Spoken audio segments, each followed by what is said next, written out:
was abandoned as a baby, and some would have said left to die. I said to the brother, look, I'm not staying here. He locked me in the room and started inappropriately behaving as well. I'm so sad and angry at the same time. And when I got out the room, I just bolted out the flat. So do you not arrest the mum? No, she didn't get arrested. How can you come to that conclusion to forgive that person for doing those things? Well, I want to throw the javelin. Do you love throwing the javelin, or is that just what was presented to you? So I was the first female or male athlete to win a throwing event. You broke your own record the next day? The next day. Oh my God. Yeah. I think it's safe to say that you have introduced javelin to the masses. 2011, I was offered to go and I'm a celeb. It's got BOs.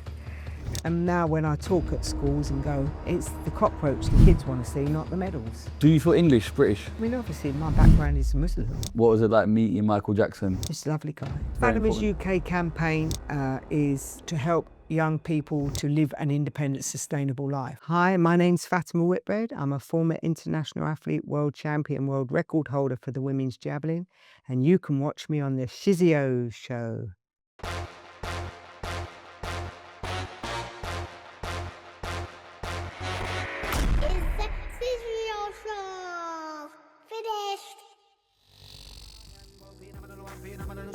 Streetlife is the only life that we know. Ghetto life, down in the ghetto we born and grow. No, no, no.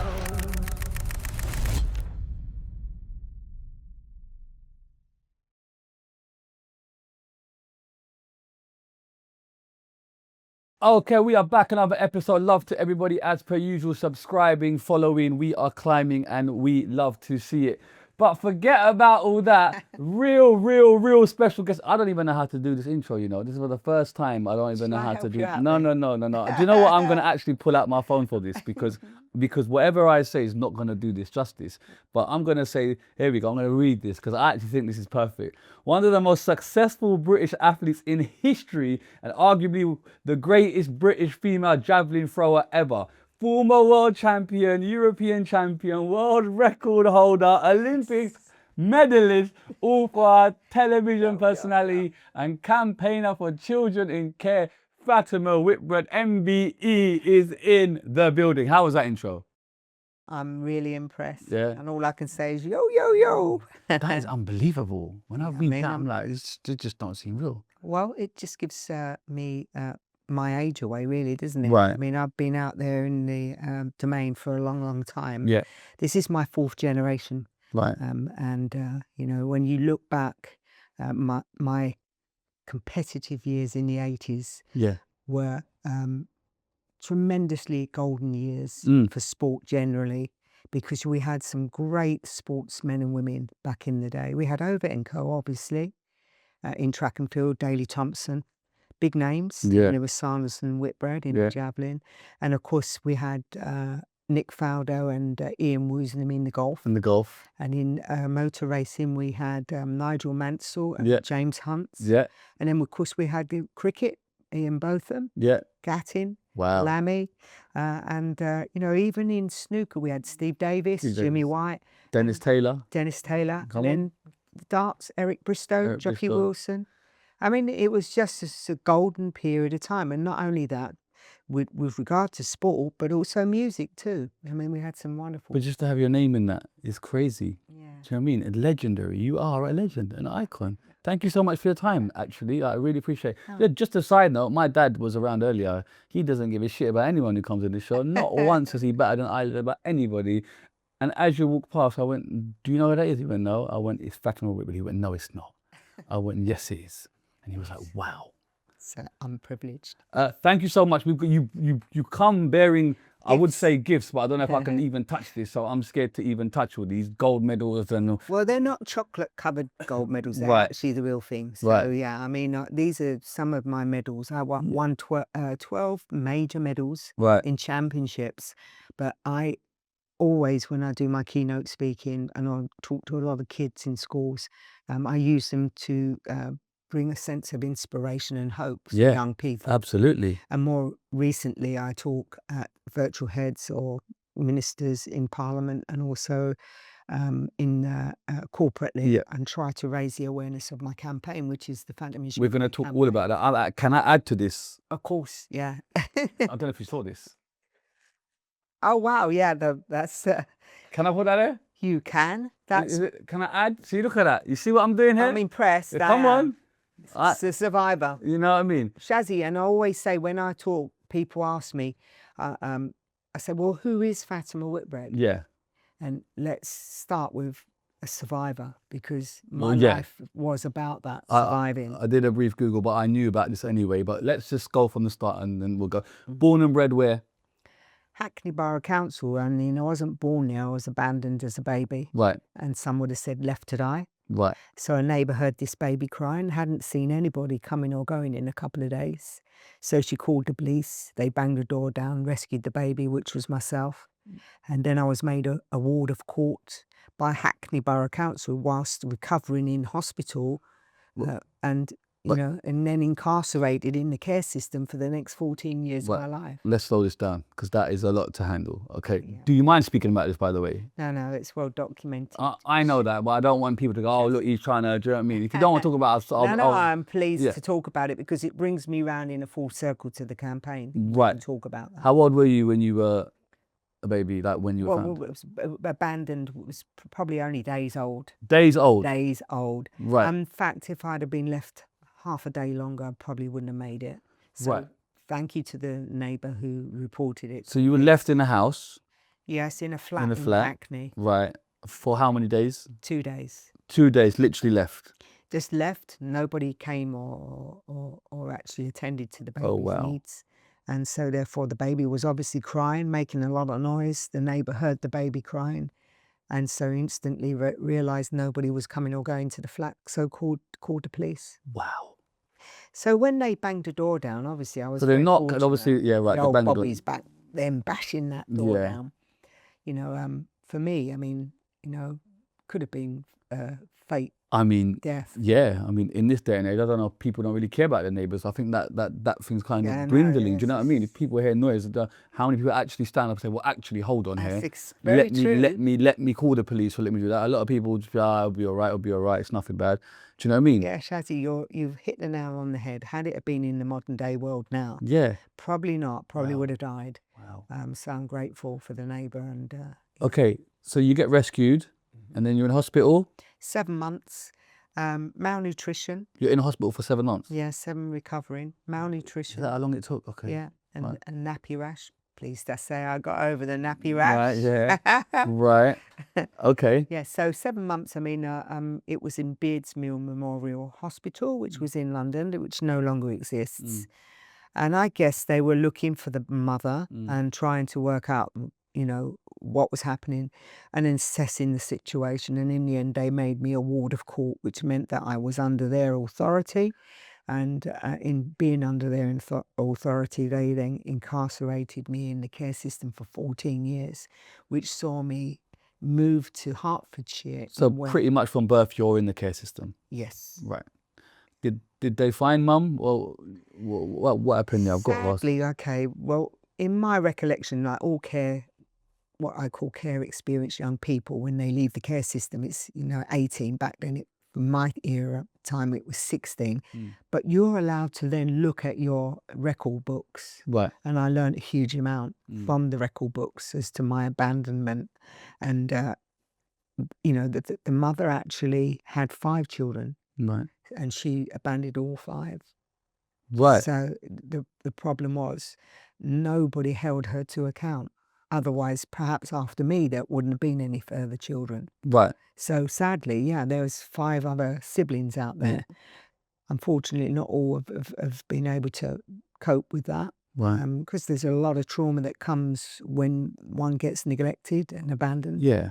And for me, I mean, I was in the care system. It wasn't ideal. I mean, there was a lot of not so good stuff. And then in between that, local authorities thought it might be a good idea to try and integrate the family. And in trying to integrate the family when I was still in the care system, I was then sexually abused by the mother's lover at knife point when I went back to visit the family home. Is this your biological mother? Biological mum. Right. Do they not arrest her for neglect? No, No. no, This, nobody this, held her this to seems like account. criminal activity. You can't It do that. is. No, you can't. I mean, she should have been arrested and she should have been Like, held to account. But had she had been, then Does that make perhaps, as I said, you know, there wouldn't have been 4 other children in that same situation that Right. she'd given birth to. Right. They would have perhaps have introduced, you know, contraception. But what happened, Shizzy, is that in the 60s, the Greeks and the Turks landed in London. Mm-hmm. And from what I understood, she went out one night for a night out and she bumped into somebody who she liked and they had an indiscretion, which resulted in me being born. And that was as far as it, you know, that to her emotional, you know, her commitment to the children was 0. Mm-hmm. You know, it was just an indiscretion. Where is she from? Turkish. She's Turkish. Turkish. I wouldn't say all Turks are like that though, because I've met a lot of good Turkish people. Right. It's just sad. She may have had some mental health issues. If she had it done, she wasn't getting the help that she needed. But I've got to say that I didn't grow up feeling victimized by that. I forgave her long before. I wasn't going to carry that on my shoulders Right. for the rest of my life. Right. Because And when that's you just- say that you forgave her, you really forgiven her, because that yeah, why this seems like a lot. How do you get to that point? to that point. Yeah. Well, there's a lot that went on within my life. I was, you know, obviously in the children's care system for 14 years. And, you know, for the first 5 years, I remember the first children's home I was in, there was 25 other children. Right. And we had a matron in the home and everything was functional. We had 16-year-olds in the villages that came in to look after the kids, get them up, bathed and fed. And during my period of time in that children's home, we played in the playroom, which was faced the car park. Anybody that came into the car park, I would always say, and a lot of the other children, is that my mummy coming to collect me? We just, you know, felt that massive void of not having that special something in your life. Emotionally, we weren't held or our emotional needs weren't met. So for a long period of time, you know, it was a very difficult upbringing being in the care system because it wasn't a care system. It didn't really exist. You just pushed from pillar to post in different homes. And if they felt the local authority, they deemed it okay to try and get you back and integrated into the family, at any cost they would do it. But it wasn't necessarily where you were being protected. There was no protection. Right. You know, so sexually being abused by the mother's lover. And equally, I remember being put in the centre of a ring, a circle with some undesirable men that preyed on us kids. And we were given Coca-Cola, which was plied with ouzo. So then you just didn't have a sense of, you know, disorientated, you know, effectively drunk as a 10-year-old. And then being sexually inappropriately touched and abused. And so for me, it wasn't the best of childhoods, but I always... That's putting it very lightly. I'm sorry, like, I don't want to, I don't want to make light-hearted of this. With the way you, it wasn't the best. Sorry. It wasn't the best. And I've always been told as we grow up, there's always people who are a lot worse off. People are going through a lot. Are you the oldest out of the brothers and sisters? No, the elder brother, and then I was next, and then there was the younger sister who had the same father. Right. And then there was twins after that. Okay. So you're in this home and there's 25 odd people, right? And then they try and get you back to your biological mother. Is that their priority? Because is there not adoption or fostering? Is that not a thing? Well, sadly, I did read the papers. As a baby, a young English couple wanted to adopt me, but they felt it wasn't right because they were English. Right. And the colour, I was a Muslim. Right. So they said, you can't, no, didn't say to me, but the system said no. Oh, the system said? The system said no. So they were up for it, Yes, the young couple wanted the baby, which was myself, but they wouldn't allow it because they said I had to go to a Muslim family. Well, back then, most Muslim families were, you know, very rare that they came forward to adopt. But the English couples, you know, obviously wanted children. Wow. So that saw me stuck in the care system through somebody's decision to not allow that to happen. And most children, all they want, Shizzy, is to have that love and security. And it's every child's birthright, isn't it? To have a absolutely. loving, secure home. Absolutely. And I presume that you never felt loved. Well, or you, I don't know. Do you know what love is at that point? I suppose if your parents are not around, I when don't you know. don't have something, you crave it, right? Right. So fair enough. So the thing about growing up in the care system as I did, I mean, the story goes, and as a 5-year-old, the house matron, she called to me one morning. She said, Fatima, tomorrow morning, 9 o'clock, she said, be down here at the reception. Your mother's coming to collect you to take you to a new children's home to meet your half brother and sister where you'll be living. Okay, pause there. Is that the first time you're going to see your mum? First time. I never knew I had a mum. She just comes down and says it. Yeah. Blasé. So I kind of sort of thought, what's she talking about? I didn't have any visits or any indication with birthday cards to know that there was anybody out there. And then suddenly I'm being told I'm moving from the only home I ever knew with the children or my family. And there was now a mother on the scene, which I didn't know I had. And so I was, obviously very, sort of concerned. I didn't sleep very well that night. And I was, worried about leaving the only home I knew in my family. The kids were my family. And then suddenly I was also intrigued because I wanted to think, who's this person calling themselves my mum? I wanted a mummy and nobody came. So now suddenly there's a mother on the scene. Can I just ask, how did they find the mother? Did they find the mother or did mothers come to you? Like, how does that work? Do you know what I'm saying? The social services, they actually, because of... Tracked her down? Yeah, they tracked her down because there were other siblings. And so she'd had the other siblings living with her because they all spoke the mother tongue. Right. And when she came down, I mean, I didn't understand a word of what she was saying. But the problem was she didn't want the baby anyway. She didn't want the child. Right. She was being made by the social services. That's what I'm trying to, Yeah, she was being made.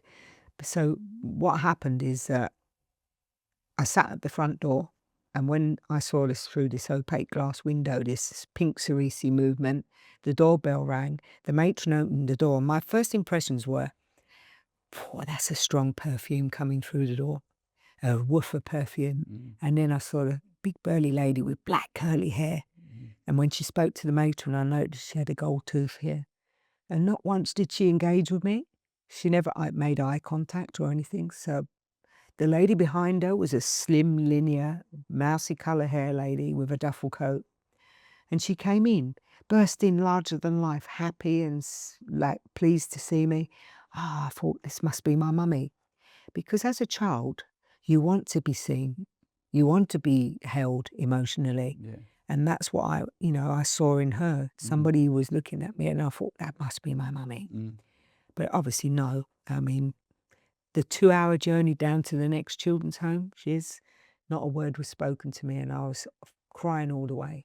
Right, hold on, let me just stop you there. First things first, your name Fatima, where is that from then? Because yes, it's a Muslim name. Yeah, no, I know the name. Star of Fatima, but in Portugal.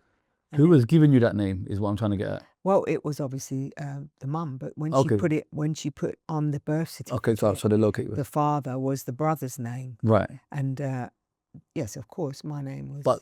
But it was your mum that named you. That's what I'm trying to get. I didn't know if you didn't have a name and you were named somewhere else. That's what it was Fatma, and I put the I in when I was at school. Right. So I called myself Fatima. Okay, so your biological mother turns up. You go with her.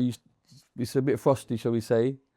Yeah, I mean, we travelled down the journey to. There's no M25 then back in the day. So what would be normally what year is the story? In 1960, I was now 5, so it had to be in 1960. I was born in 61. Right, so it had so to be 66? Yeah, 66. Right. Okay, you go to a next children's home. Right. When we arrive, the house auntie comes out, she greets us, and she says, well, Fatima, running along in the garden where all the other children are. She said, well, I saw your mum out and a social worker. So off I went through to the garden, and there was a climbing frame. There was a sea of multicultural faces, right? And I'm then getting tugged on my clothing. this is a 4-year-old and a 5-year-old, right? So use your imagination here. So the 4-year-old saying to the 5-year-old, "Are you my half sister?" And the 5-year-old's looking down saying, "Well, maybe." And then the 4-year-old pulls the 5-year-old over to the climbing frame.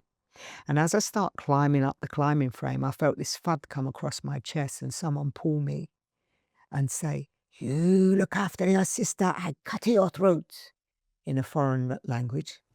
And those were the first words that my biological mum spoke to me. I was petrified. Right. You know, only 5 years old. Mm. And I started crying. Want to go back to the other children's home where our family were. But the Greater London Council, which was the local authority that were responsible, they wanted to integrate the family. Right. And we were supposed to be going back to live with the mother. Mm. We walked to the bus stop, halfway to going to the bus stop. She stops me. She pokes me in the ribs with her elbow and she's digging in her handbag. And she put half a crown in my hand. She said, "Off, we don't want you, we don't love you." And so the kids were talking Turkish with her and then they were chanting, "We don't love you, we don't want you." And I kind of like didn't know whether to laugh or cry. I didn't want to go, but then I was trying to... As soon as she takes you out that thing on the way to the bus stop. Yeah, on the way to the bus stop. Right. As soon as we finished, like when she told me she would cut my throat, we all started to then have to go to live with the mother. So she gives you some money and says, "Go. We don't love you." Yeah, clear off, basically. We don't love you, we don't want you. But it was quite apparent to me, though, because in the garden, when the kids saw the mother, they ran and they all spoke the mother tongue. And then I really felt uncomfortable. These are people that know each other. They're a family unit. I was like on the outside of that, so I didn't feel comfortable. Even as a young 5-year-old, I picked up on, you know, that vibration of not being a part of something. I didn't feel a sense of belonging at all. And there was no love or warmth there with the mother. So she gives you the crown and says, "Go." So what do you do? She gave me a half crown. Well, I didn't know whether to laugh or cry because I was concerned about going with her anyway. Right. And at the same time, I was trying to convince myself, well, maybe this is a good idea. I'll get a family. Right. And, you know, it's a new start to life. But by the time I walked back to the children's home, the auntie said, "Oh, well, what are you doing back here?" And I sort of said, my mum didn't want me. So she took the half a crown and she said, "Well, you didn't want to go anyway, so go on, hop it in the garden." And that's the extent of what our emotional needs were being met, you know, through the care system. It was awful. But I did have one really good auntie, and that was Auntie Ray, who I called the tickle monster. When you say auntie, is that staff?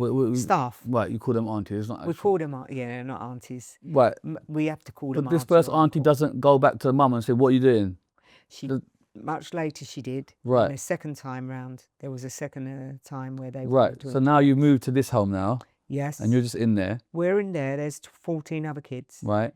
And during that process, Auntie Ray, who was a 42-hour lady, would come in. What does that mean? 42 hours. She'll work 42 hours in a week. Right. So she'd come in maybe 2 or 3 times in the week. Yeah.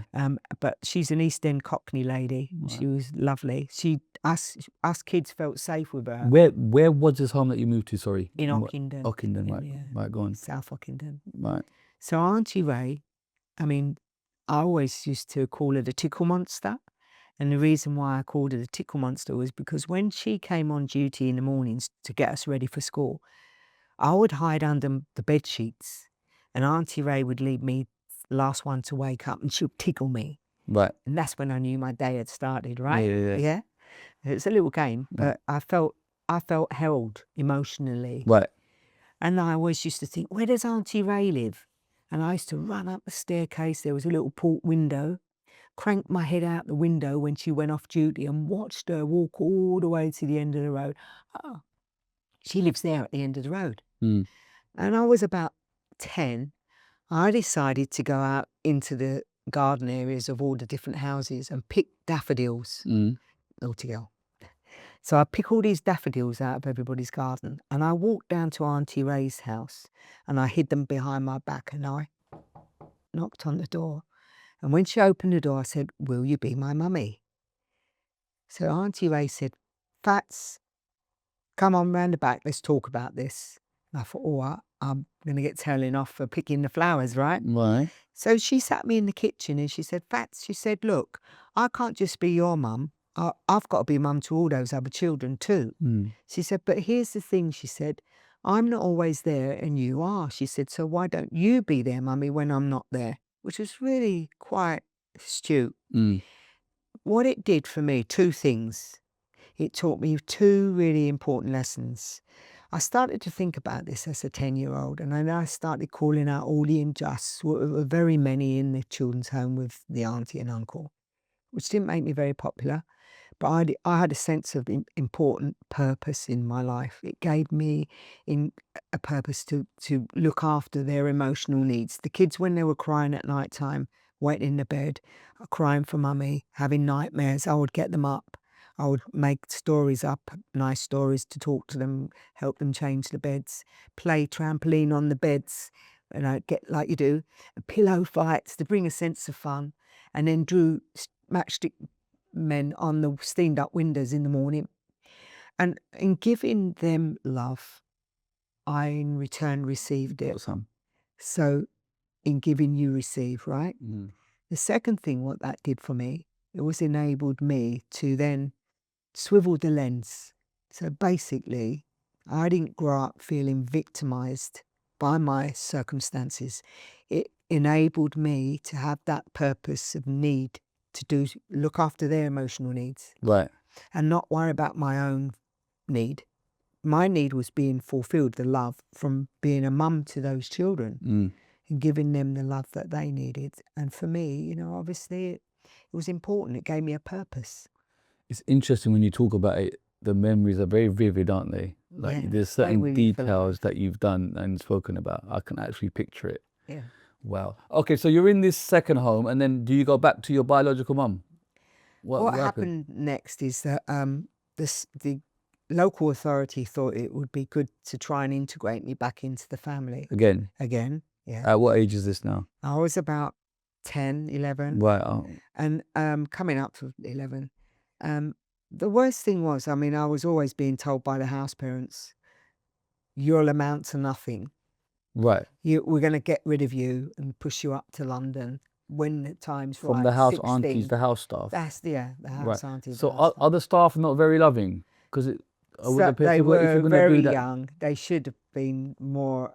They had no empathy. They're not. It was a job.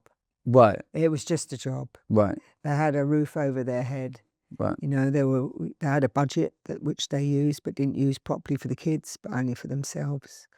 It was a tough call, but at the end of the day, for me, I would always call them out on things if they were slapping and inappropriately behaving toward the young kids or us. And would that happen often? Yeah, daily. Yeah? Oh, yes. Wow. The uncle was like a Hitler. Oh, is it? Oh, yeah. But, when Auntie Ray heard that I was going to be going back, the mother turned up. She turned up with 3 guys. Right. And we sat in the front room and they were like pimping. Auntie Ray said, this isn't right. Right. And they were eyeing up, me as a young girl. Right. And so she rang the local authorities to say, look, she wasn't very happy allowing me to go back with the mother and these 3 guys. Right. But they said, no, we need her to go back. They were trying to integrate her into the family. Right.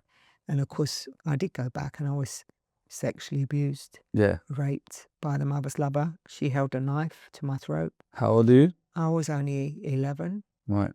So I was screaming.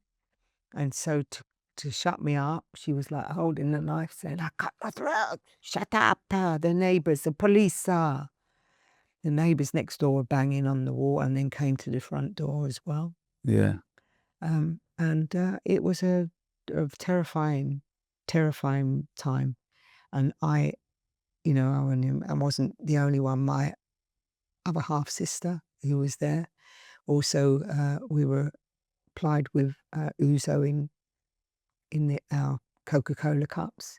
We weren't to know, and we were made to stand in the middle of a circle and dance of course that again, I mean, it was consistent with being abused by the people that were there, a house full of men.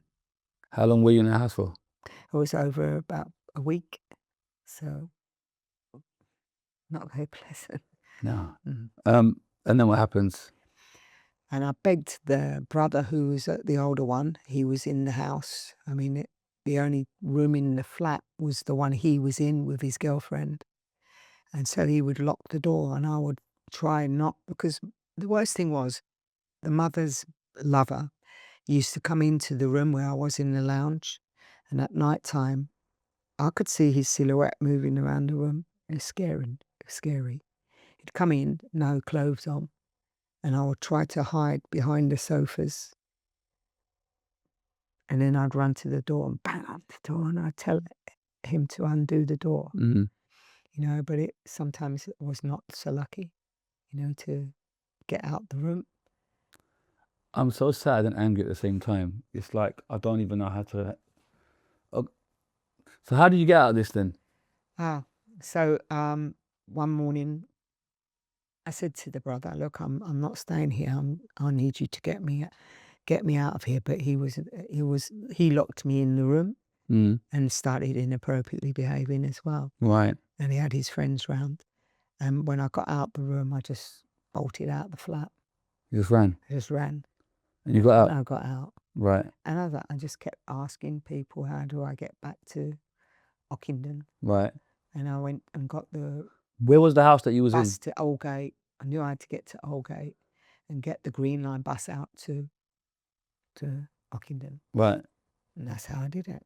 And you get back there? I get back there, yeah, nothing, no action was taken because When you obviously told I was them, petrified to say anything. I felt... Oh, you didn't say anything? No, I didn't say anything, but I was not doing very well at school and I loved my sport. I lost interest in everything. Right. And Auntie Ray said to me, there's something not right here. And obviously she put two and two together. She was no fool. She knew that I shouldn't have gone. And so it took a while before I actually confided in her. The school teachers obviously rang up, said there's something drastically not right here. And I often wouldn't, you know, I felt quite suicidal as well. Right. And then, of course, Auntie Ray managed to sit down and eventually got it out of me. How long after is that, roughly? It's probably about 4 months. Right. And then after that, she booked me a child psychiatrist, a German lady. And it was interesting because she had like this expanded ball on a chain from the roof to the floor, and it was a punch bag. And she just talked me through all the people and what was going on in my life. And she said, imagine that person on that ball. And she said, go and hit the ball hard. And that was the extent. I think I had 2 weeks therapy. I let them know, Shizzio, that no one was going to help me. It had to be me who helped me to get me. But you're so young. How can you even process and grow up? And exactly. It's the processing is the hardest bit. I mean, I was always a steely little girl. My adversity, to a certain extent, didn't make my character. It revealed the character of who I was. Right. So I actually was a strong little young lady. And because I had a strong sense of looking after those children as well, I had to be all right for them. And then I had to be all right for me. You ran out of the house, but your half-sister's still in there? Yeah, but they were not getting abused. Oh, they weren't? No. No one else was? No, it was just you? Me, yeah. Oh, okay. I thought it was the others as well. So do you not arrest the mum? No, she didn't get arrested. And the family stayed together and I just didn't go back there. So they didn't say, right, this is wrong, let's arrest this person? No. It was reported, but nothing was done. Wow. Yeah. Okay. Wow. Okay, so you're back in the house. Yeah. You've spun my head about 1,000 times already. Yeah. I presume in school then, are you not a studious person? Is school not a thing, like, in regards to... School for all children that, like, brought up in the care system. I mean, you suffer with trauma when you haven't got what they call unconditional love. So for me, it was no different. But where I found myself, doing really well was sport. Right. I love sport. Mm. Academically, I mean, it was hard to just try and concentrate on my work because I had all this emotional turmoil going in around and around. But sport was a sense of release. Being outdoors, playing, it was a sense of freedom. Yeah. So I actually loved sport. I mean, back in the day, I mean, in the 60s and 70s, I was always out climbing trees, chestnut trees, conker trees, playing football with the boys. I mean, call me a tomboy, right? Because that's what they used to call us, tomboys. I'd be up at the park with the big kids on the rope swings. You know, I probably made a nuisance of myself with the big kids. But, you know, it was just a way of getting out of that home. Yeah. And breaking away from that trauma that was trying to define what I was in life. And I didn't want to be defined by that. Bullied because we were kids from the home and also one of colour. You know, it was quite a tough little upbringing for a kid. So that's really what gave me that steely inner strength that helped me much years later, you know, as an athlete. But when I went back to the children's home, obviously Auntie Ray, obviously she was still there. And I further in sort of helped myself with being a mum, looking after those kids, getting involved in sport. And it was through sport that I found the love of the Whitbreads. I mean, that was an amazing era as well, you know, that I met Mrs Whitbread through sport. Right. At what age did you meet her? So it was through a netball match, and I'll tell you a little bit about the story. The netball match that we played was a sort of league match. And I said to Auntie Ray, look, if we win, we're going to get a medal, a first medal. And it's a big thing, you know, you've got kids, you know what it's like. So for me, I said to Auntie Ray, she was the mum I always wanted. I said, if I win, Auntie, I said, I want you to have the medal. And of course, Auntie Ray talked to me. Pat, she said, you just concentrate on winning, she said, and enjoying it. She said, what will be, will be. And I remember when I was in the Olympic Stadium years after that, these words were ringing out in my ears. You know, you never put a medal around your neck before you won it. So, of course, you know, I mean, I didn't. I went to the game and I was, you know, captain. So I would organise my team to all the practices. It taught me a lot about life skills, discipline, and, you know, and this particular match was quite a tight match. It was going 11-11, 12-11. And I was shouting to my team. And the whistle went. The umpire said, young lady, keep that noise down, otherwise you'll be off. And I go, oh, okay, yeah. And I carried on. It was going 12-all, 13, 12, 13-all. Don't get me wrong, today they would call us motivators. Right. Yeah. Back then we used to be a pain in the ass. Right. Right. That's what they would call you. The whistle went again. The umpire said, I've told you once, if I've got to tell you again, you'll be off. And I sort of turned my back, and as I turned my back, I muttered to myself, and their team captain, Donna, said, Fats, she's really strict, she will send you off. Anyway, end of the match, we won. Yeah, Auntie Ray got her medal. And then I said to my friend Alma, who lived in the children's home around the corner where we were in Ockendon, Alma, I said, it's the end of the netball season, the beginning of the athletic season. I said, let's go to the local athletic club. Off we went. We walked about 5 miles, probably pocketed the bus money, got something like Woodbine cigarettes or something silly like that. When we got to the track, Alma saw the sprinters and off she went. And I saw this tall, good-looking blonde fella throwing what looked like a spear. And I thought, oh, that looks good. But he looks even better. And I thought I'd go over to the runway where he was. And then I saw the javelin on the ground, and I went to pick the javelin up, and the coach behind said, no, you can't do that, young lady. You've got to wait for the javelin coach. So being a bit feisty, you know, kids in the care system are always fighting for their rights. So I said, well, where's this javelin coach then? Come on, sit over in the stand and wait. And I sat waiting, toe tapping. And then he said, oh, here comes the javelin coach. And this mini sort of pulled up in the car park. And this little figure walked across. And as she got close, I went, oh, it's that same woman on the netball court who threatened to send me off. Oh, it's the same one. Yeah. She thought, oh, look, it's her. Oh, no. Yeah. How old were you here? I was 11, 12. Right. Yeah. Right. I was about 12, 13. Yeah. So she sees you and thinks, oh, God. No? So when she comes over to the track stand, Jack said, oh, Mrs Whitbread, I've got a young lady here. And before he could mention who I was, "Oh, you're Fatima," she said. "Well, let me tell you, young lady, any of that cheek you showed on the netball court, there'll be no throwing any javelins here." So I sort of put my hands in prayer, cupped my hands in prayer, and I said, "I promise I'll behave." And of course, she got me right there and then, like putty in the hand. And of course, as the weeks went by, she said, "You've got a bit of talent, young lady." She said, "Why don't you ask Mum and Dad, to come up and we can talk about a competition, get you some kit." And I just nodded my head. And then she said, "Jack," she said, "has Fatima got a hearing problem?" "No." He said, "Why?" "Well, every time I talk about Mum and Dad, she just nods her head." "Oh," he said, "don't you know she's one of the kids from the children's homes?" And so with that, Mrs Whitbread the following week brought up some boots and a javelin. And she said, "Look," she said, "I've had a young lady retired." She said, "These boots are probably 2 sizes too big. Just stuff them with paper and they're yours." So I kind of thought, great, no, really good. Nobody ever gives anything to the kids in the home. And if we do have anything, it's communal. So you can't get used to any. It'll either get broken or you see someone wearing it the next day. Um, so I said to Alma, "Let's go back quick, on the bus today."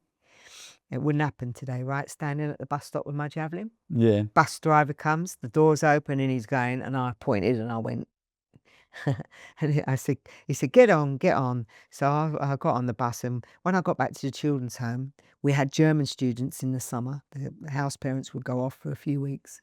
I said, "Ingrid, come in the garden. Let me show you how I throw this javelin when I'm up at the track." Right. Yeah. 2 throws to the end of the garden, which goes in the vegetable patch. Pull it out, throw off the spud off the end of it. Then I walk forward and I say, "Now move out the way. I'm going to give it a big throw this time." Yeah. I did. Smashed through the French windows. Yeah. Ingrid's got her head in her hands. "Oh, you'll be in trouble when the house parents come back." "Oh, what's new?" I said. "Stick it with sellotape. It'll be okay, yeah?" Yeah. Of course not. I got a month's ban, which meant no after school activities Right. back in the home. And I love my sport, so I couldn't do my sport after school. And equally, I used to go and see Auntie Ray when she was off duty. I'd go and stop in on the way home and have a cup of tea and a biscuit, and she'd give me a bit of advice, a hug and a bit of love. And it was tough. It was tough not being able to do my sport, being stuck in the back garden for a month. There's only so many punches you can fix Yeah. and play with the kids. And then I got a message back from one of the girls in the netball team in the opposite team saying, "Mrs Whitbread thinks you've bunked off with a javelin. You're not interested, and you've sold it." I thought, "Oh no, can't have that." So I got up at 2 o'clock one morning, went downstairs to the front room in the French bureau. In my ignorance, I pulled out this air mile envelope and I started writing on there, "Dear Mrs Whitbread, sorry I can't come to the track, only I smashed the French windows, and one day I'm going to be the best javelin thrower in the world." And I kind of stuck it down and I put Mrs Whitbread St Chad School. And on the way out is the house the next morning, I posted it on the way to school. And I didn't hear anything for about a week, and I thought she couldn't have got it. And then all of a sudden I heard this phone ringing, and I put my ear to the glass window because I was outside. And I heard the house auntie saying, no, she's been naughty, Uncle won't let her come. Well, Mrs Whitbread must have been quite persistent because I was back within a week throwing my javelin. Right. And from that point on, she invited me to have tea with the family. And then after that, she said, "Come and stay for a couple of weeks in the summer." And I kind of wasn't sure because How old are you here? Sorry. I was 13. Right. I wasn't quite sure because I felt if it weren't right for me to leave the kids, I was like, "Mum." But Auntie Ray said to me, in fact, she said, "You've always wanted to know what it's like to live in a family." She said, "No, it's your chance." She said, "Off you go. Leave me to look after the kids." So off I went. 2 weeks with them. It was lovely. I met obviously Mr Whitbread and their son. Is this a white English family? Yeah. Right. And the 2 boys, Greg, who was 4 years old, and Kirk, 2. So they've only ever known me as Big Sis. And I'm very good with kids anyway, because I've been brought up with children. I love children. And at the end of that 2 weeks, the 4-year-old said to his mum, "Mum," he said, "do we have to take Fatima back to the shop?" So we all laughed about that. And of course, when I went back to the children's home on the way back, Mrs Whitbread said, "Well, how would you like it to come and live and become a Whitbread?" Wow. Yeah. There and then. There and then. But I was a bit nervous about that because like all kids in care, you're constantly being let down one way or Of another. course. I didn't want any more emotional disturbance in my life, being let down. I would put these walls of security up around me. I couldn't bear to, So when I got back to the children's home, the house auntie said, "Oh, so you're leaving us, are you? What are you going to tell Auntie Ray?" Now, bearing in mind, Auntie Ray was always the mum I wanted, and I had a great respect and love for my Auntie Ray. I knew she was coming on duty. I could hear her clip-clopping up the back gate, and the back door opened, and I thought, oh, I wish I could shrink and be invisible. Before I could say anything, the house auntie said, "Well, go on then, tell Auntie Ray, tell Auntie Ray." And Auntie Ray, true to Auntie Ray, she turned around, she said, "Fat," she said, "are you going to become a Whitbread?" She said.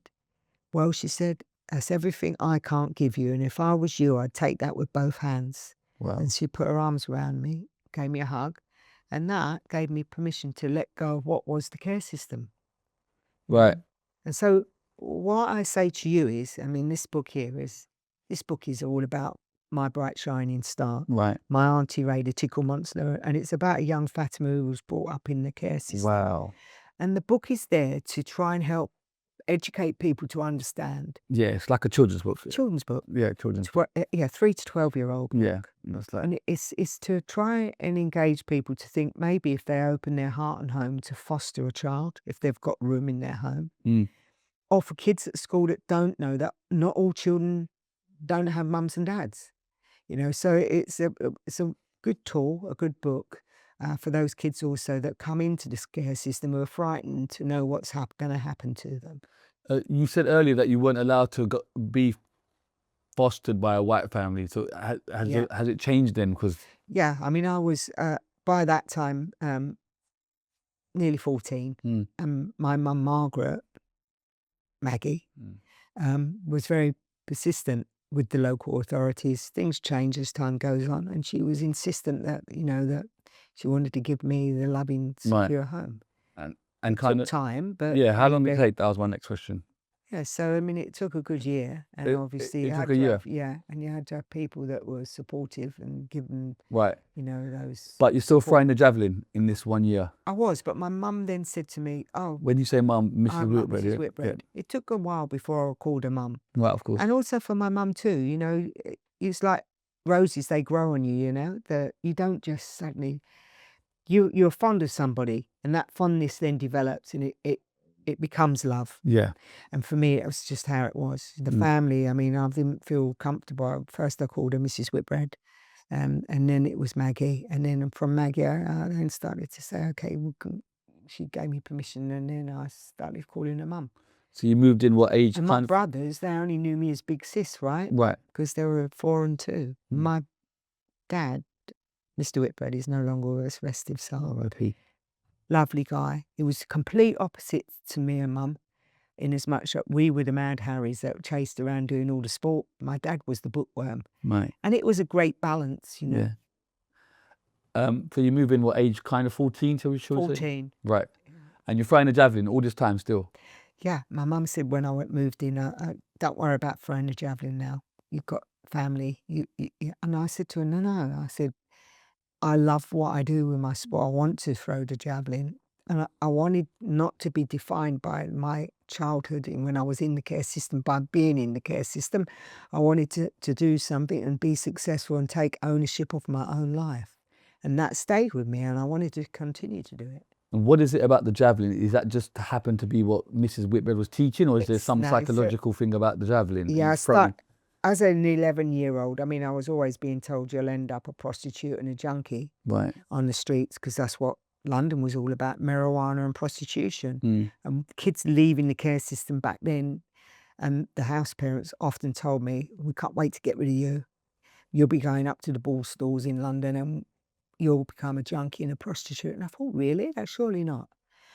And I was 11 years old watching TV, and I saw Mary Peters, who was a Northern Irish lady who won the Munich Olympics for the heptathlon. Right. It was a pentathlon then, but it's known as a heptathlon now.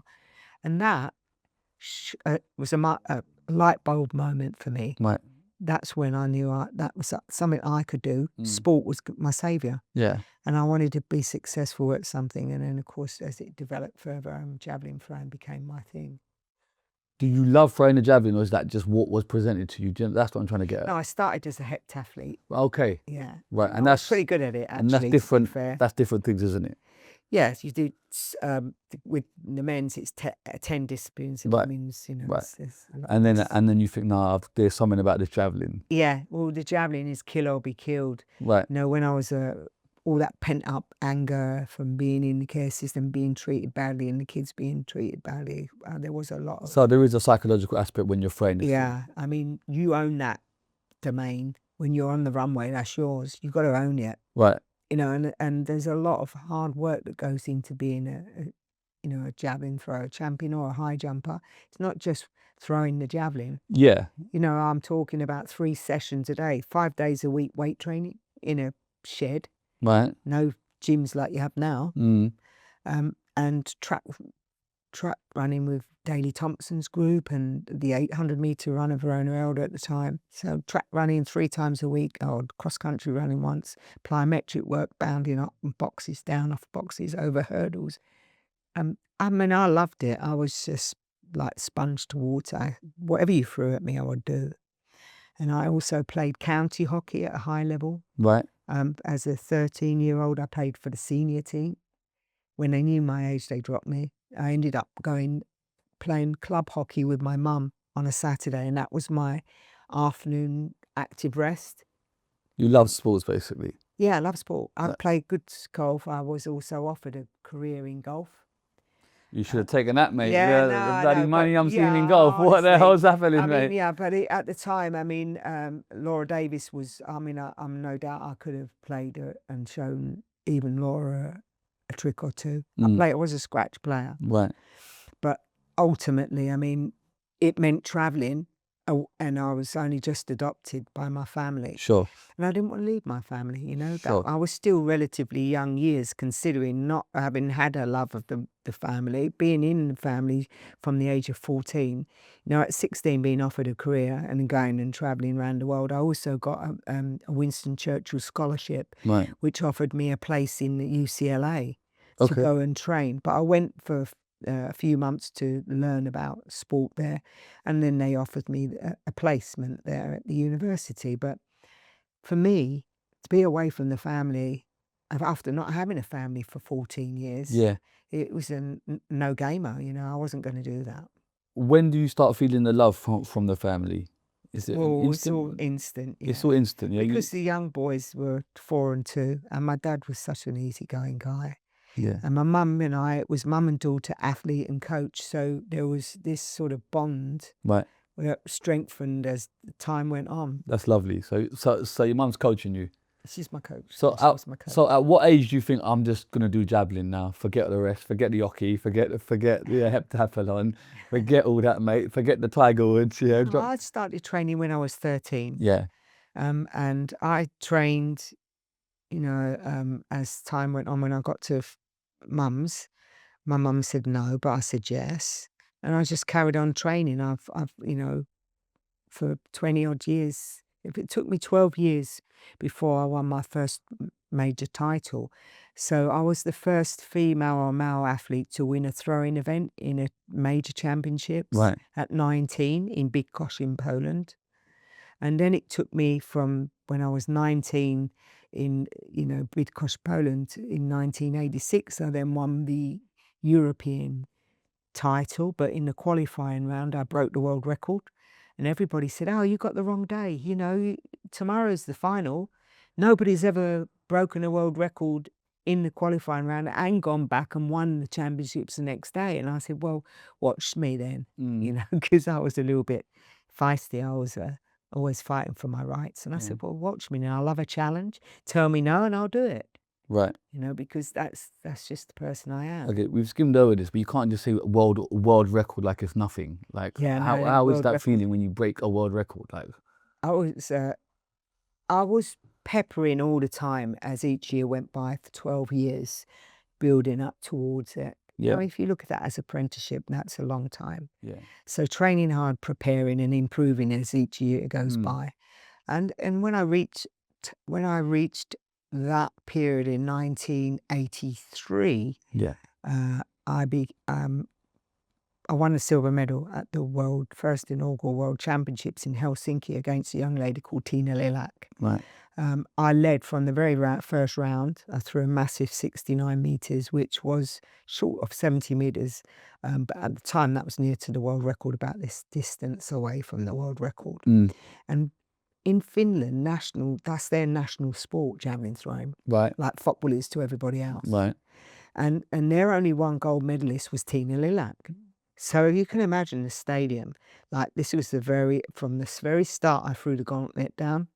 And as each round went by, she failed not to surpass that distance. And on the very last throw, you could, hear a pin drop. The whole of the stadium were waiting as she ran up, launched a throw, which just plopped over the 17-metre line, saw me pushed into second place, and the Finns erupted the stadium. There was grown men dancing down the streets with life-size cardboard cutouts of Tina Lilac. Right.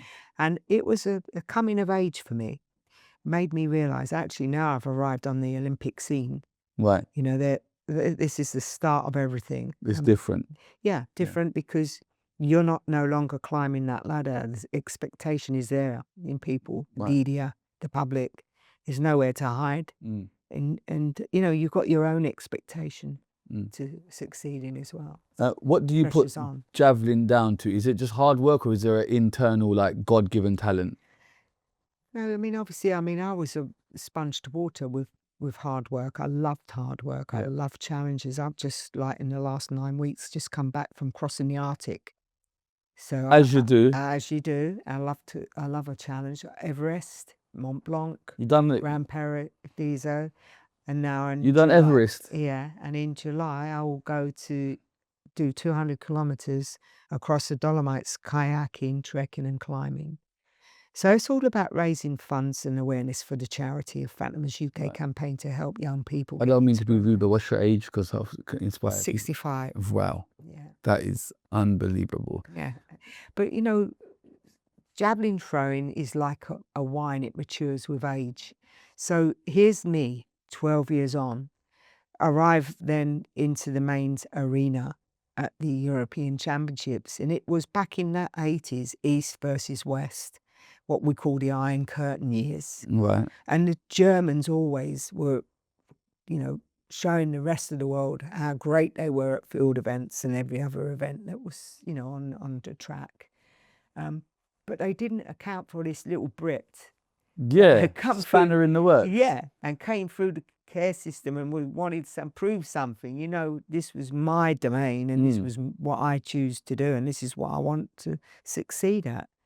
And that, going back the next day, the pressure was on, because in the qualifying round, nobody's expecting anything, right? Yeah. Smashed, the world record gone.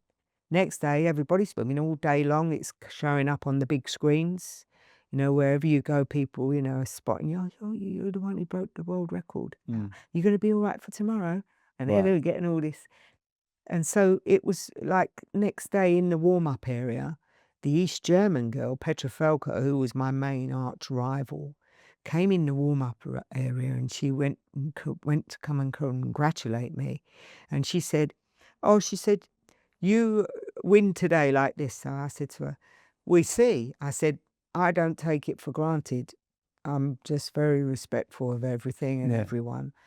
The last thing I'm doing is, like Auntie Ray said, concentrate, keep your eye on the ball. Yeah. Because you don't put a medal around your neck before you won it. Because somebody comes up and performs, amazingly well, you're going to start being in the wrong game. Because there's always two games. Yeah. The actual event itself and the psychological game. And the last thing you want to do is put yourself in the psychological game of looking at who's doing what and then not concentrate on your own end game, which was to win. So, yeah, I never fell for that one. How did it go? You win? Yeah, of course. I broke the old world record again, only to be surpassed. You broke your own record the next day? The next day. Oh, my God. Yeah. What did you get? How far you go? 76. I broke 77.44. It was 75. Yeah. And then the next day I did 76.64. it was just an amazing, amazing championships, which then led me on to the World Championships the year after in '87. Let's talk about this first, though. You've broken the world record. You come on winning. How is that feeling for you? Yeah, for and, me, it and was your mum, you know, your coach. Yeah. It was a coming of age. Yeah. We suddenly, mum and daughter, athlete and coach, conquered the world, didn't we? Yeah. And it was a different ball game then, because obviously the pressure's on. Everybody is expecting great things, apart from yourself as well, because I knew I could go further. One of the things I wanted to do was break the 80-meter barrier. Right. And I probably would have done, but I ended up years after a rupture in my rotator cuff muscle. And the fact was that they never had keyhole surgery back in that day. Right. So they had to just cut you open. They had to cut me open in 2 places, which kind of ended the game. Right. So you're European champion, and then it's the World Championships. Yeah. How does that go? So the World Championships, now, here's the thing. In '86, the press went crazy, didn't they? I mean, I was runner-up at BBC Sports Personality of the Year, Autumn, Nigel Mansell. Right. Is that when you win the European Championships? European. You come home as a European champion. And what was great about that was the whole neighbourhood blitzed the whole neighbourhood with flags and messages. Right. The postman bought a big sack with no end of letters that people had written. Right. And it was just euphoria. How was that handling the fame? Like, do you know what I mean? Well, I was always somebody that had very much my feet on the ground. Right. I'm never going to forget where I came from. Right. And so for me, it was, I've worked 12 years to get there. Right. So yes, I enjoyed my successes, but it was only the start of getting to one top of the mountain and the bottom of another, really. Right. But and also as a child, not having that love to now be inundated with love. But do you know what I mean? Yeah, do you know what I mean? Yeah, I mean, it was hard in some respects. It was lovely, but also difficult because I couldn't go out the door without somebody stopping me in the street. I couldn't go to the shops and concentrate on what I want to buy in the shops because someone on the other side going. And back then in those days, it was always sign the autograph. It's got a picture, camera put it phone. on it. It was so it's a lot more engagement with public and being in the public eye. A big fish in a little tank kind of thing. And my whole privacy, my world was like shut in and quite suffocating at times. But I also realised that these people were also my fans. They'd supported my career. And, I gave them the time that they rightly deserved too, which was a bit time consuming, especially when you're at the end of an athletic season and you've got autograph hunters and you're there 2 hours, maybe even longer, signing autographs before you can get out the door to go home, But it is nice though. You'd rather do that than no one know who you are. Absolutely. Do you know what I mean? Yeah. And then that's the year that's part of it. It's game part and parcel of it. And that's the year you win the BBC Sports Personality. The BBC, well, leading up to BBC now, I mean, because that was the thing, gold medal. For like people, sorry to interrupt, for people that don't know, that was like the kind of culmination of the best sports person of the, do you know what I mean, of the year. And the whole 87 was a rival on the big scene. I was voted, I won Britain's only gold medal that year. Yeah. And we had some great athletes. Is that here? Yeah, this one here. Which one? This one? Yeah, that one. May I touch it? Yeah, of course. Put it on if you want. I feel the power. Put it on. I can't put it on. I'm not worthy. Yes, you are. Wow. See, my medals, and I've always, whenever I talk to young people, I'm putting it on. Yeah, put it on. It's to inspire hope in others and young people that they can. I feel the power, ladies and gentlemen. I can feel it. Yeah. Give me a javelin right now. Give me a javelin right now. Well done, my friend. Oh, sorry. That is to help inspire young people to understand that it can happen. It's quite heavy as well. Yeah, it is. It's not chocolate covered. That's lovely. Right. Yeah. And you can tell the difference where the German medal is austere, quite bleak, compared to the flamboyance of the Italian. See, they're two different. And this one here is an Olympic medal. This one. We're going to get to the Olympics. I'm going to talk about There's a story behind all these medals. Oh, that's heavy. Yeah, there's a really good story behind all of them. I want the full tea. Right, hold on.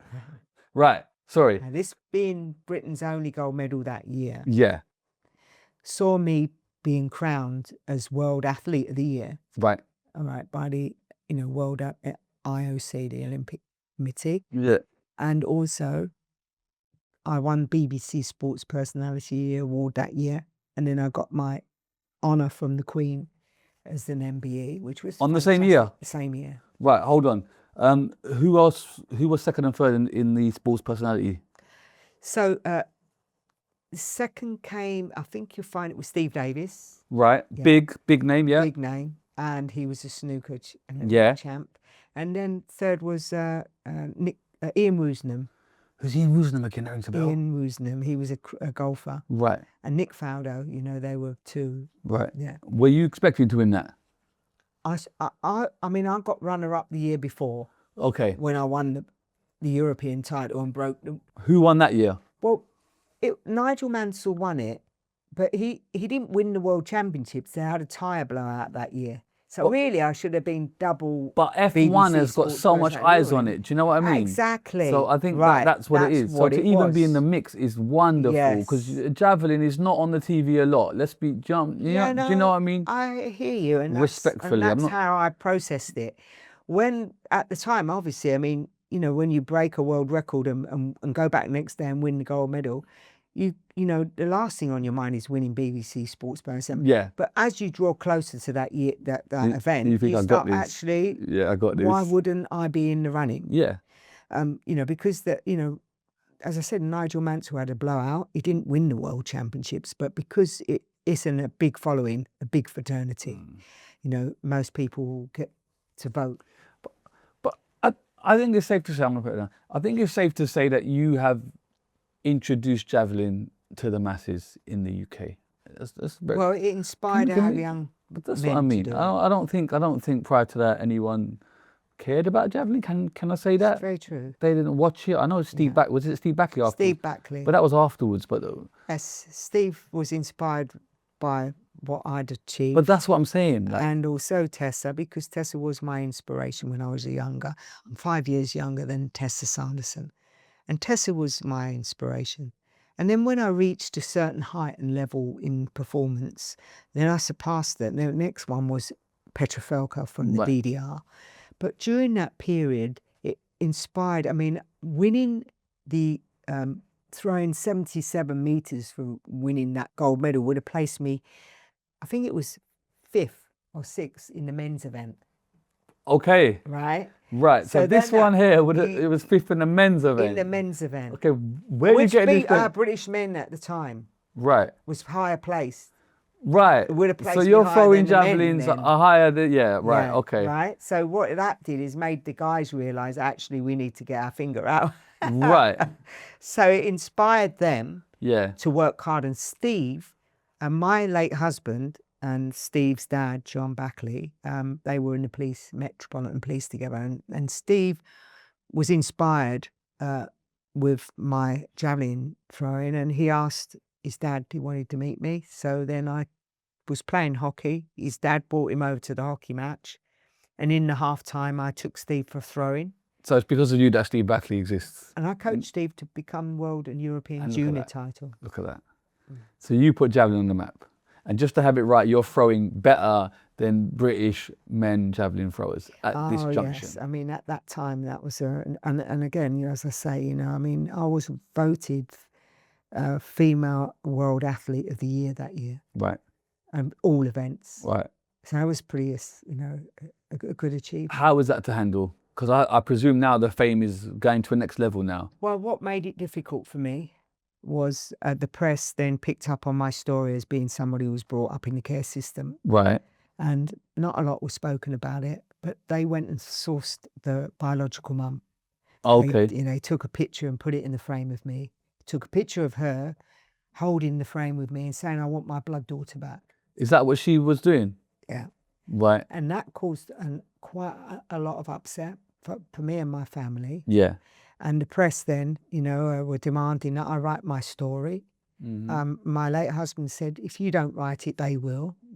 Yeah. And I was almost having to have to write my life story in the Book of Survivor. Right. This one. Yeah. Right. So is this You kind of forced to write this, is I that what was you're... forced to write it. I was not in a place to write that. Right. I was building up for the Olympics after the World Championships. Yeah. I was working towards this Olympics. Yeah. And during the winter, I've been... Gabs, take off that sticker, please. Yeah. It's annoying me. Sorry. That's all right. I just...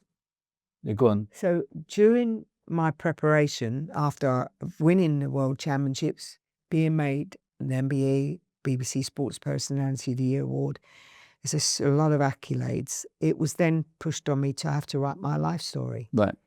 Well, you know, when you've not confronted yourself about your life story, Yeah, it's you the blocked that first out. time I blocked it out. Yeah. So this is a cine film, and it brought me to a breakdown. It brought you to a breakdown? Brought me to the breakdown. Right.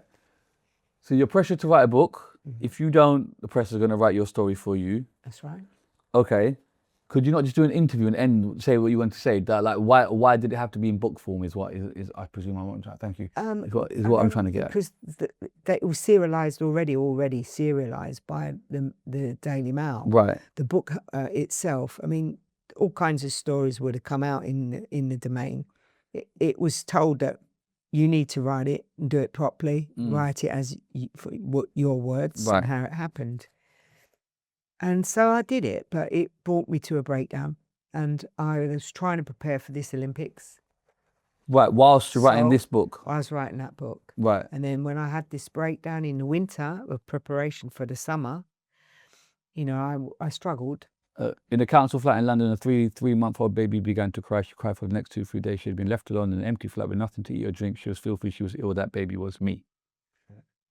So it was co-written with Adrienne Blue, who's also the Times. She worked for the Sunday Times, right? You know, sportswoman, right? Journalist. You tell your story. How does that go?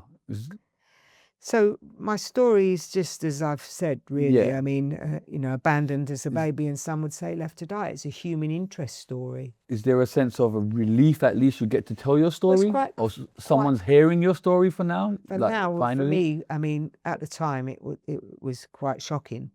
All right, and eventually it became quite cathartic because I had to face what had been, and I'd buried a lot of that. But now it's inspiration of hope, strength and resilience to help young people, of course, launching my campaign, coming back into the care system to improve the life outcomes for kids in care, because that care system is still broken. Yeah. You know, and lots of people out there working, doing wonderful things, but because they work in silos, it doesn't serve the purpose it should. So I brought a summit together last year to harness the power of one voice. It was quite a historic, bringing the 4 nations together for the very first time. And we had 110 contributors, 900 stakeholders that came. So it took me 2 years to pull it all together. And it represented the care system from county lines, probation, homelessness, housing, virtual heads of schools. You know, it's an amazing summit of a who's who. Yeah. And that's the second important thing that we discovered, that there was never a directorate of who's who in the care system, when now there is. And if you want to go on my website, phantomscampaign.com, you will see everything that I do. Follow me on Instagram, share and like. Subscribe and all that good stuff. Because it gets the message out there. That's true. And you having this organic conversation, I hope that those young people, a younger audience, will understand, you know, it could have been you. You might have a friend. You'll never know, you know, these young people today, they need your support. They need your help. It's important for me to get that message and educate people, you know, about these young people and their flights in life, and they're the future. They're the future generations. When you write the book, you have a breakdown. What does breakdown entail? What does that? Breakdown was physical and mental. Right. Which meant that some days I'd get up and I couldn't think. I was procrastinating. Took me ages to try and even do my shoelaces up. Right. I wouldn't want to go out. Or if I was training, I was all over the place. You know, I would feel like sometimes I was walking on cobbled stone. I'd throw the javelin, it would go left, right, nothing coordinated. So it took me a while to pull that all together. It took me quite a considerable part of that year in '88 before I went in August to Seoul for the Olympics. I went and made the decision last minute. What that you were going? Yeah, I was going because one day I'd throw 77 meters, another day I would throw 40 meters. Right. Find it hard to beat. Was there a public pressure for you to go to Seoul? There was always you were the that as poster well. girl, right, of this whole event. Exactly, If you don't yeah. show up, people are Yes. gonna go, well, where has she Now, gone? of course, what's happened to Whitbread? Right. Is she going to go or not? And I kept quite under the radar a bit and prepared bit by bit to get myself in the right position. But I always knew if I went that I could call on all my reserves and my experience and to perform and do well if I could get part way there, which I did. In fact, the performance that I gave to win that silver medal was over 70 meters, and any other Olympics before it would have won me the gold medal. Okay. But because Petra Felker, who I actually took her gold medal and broke her world record in Stuttgart. Right, you broke her record with this yeah, one, right? Yeah. So yeah. Right. So she came out and performed. She weren't having it. And she threw 70. I think she threw 71 meters. So she was like just a meter length Right. ahead of me. And I wasn't sad about that. That was my proudest achievement in my athletic career. Right. From where I came from. Yeah. To actually winning a silver medal, to even be on that same podium. So you were happy with the results? Oh yeah, 100%. Yeah.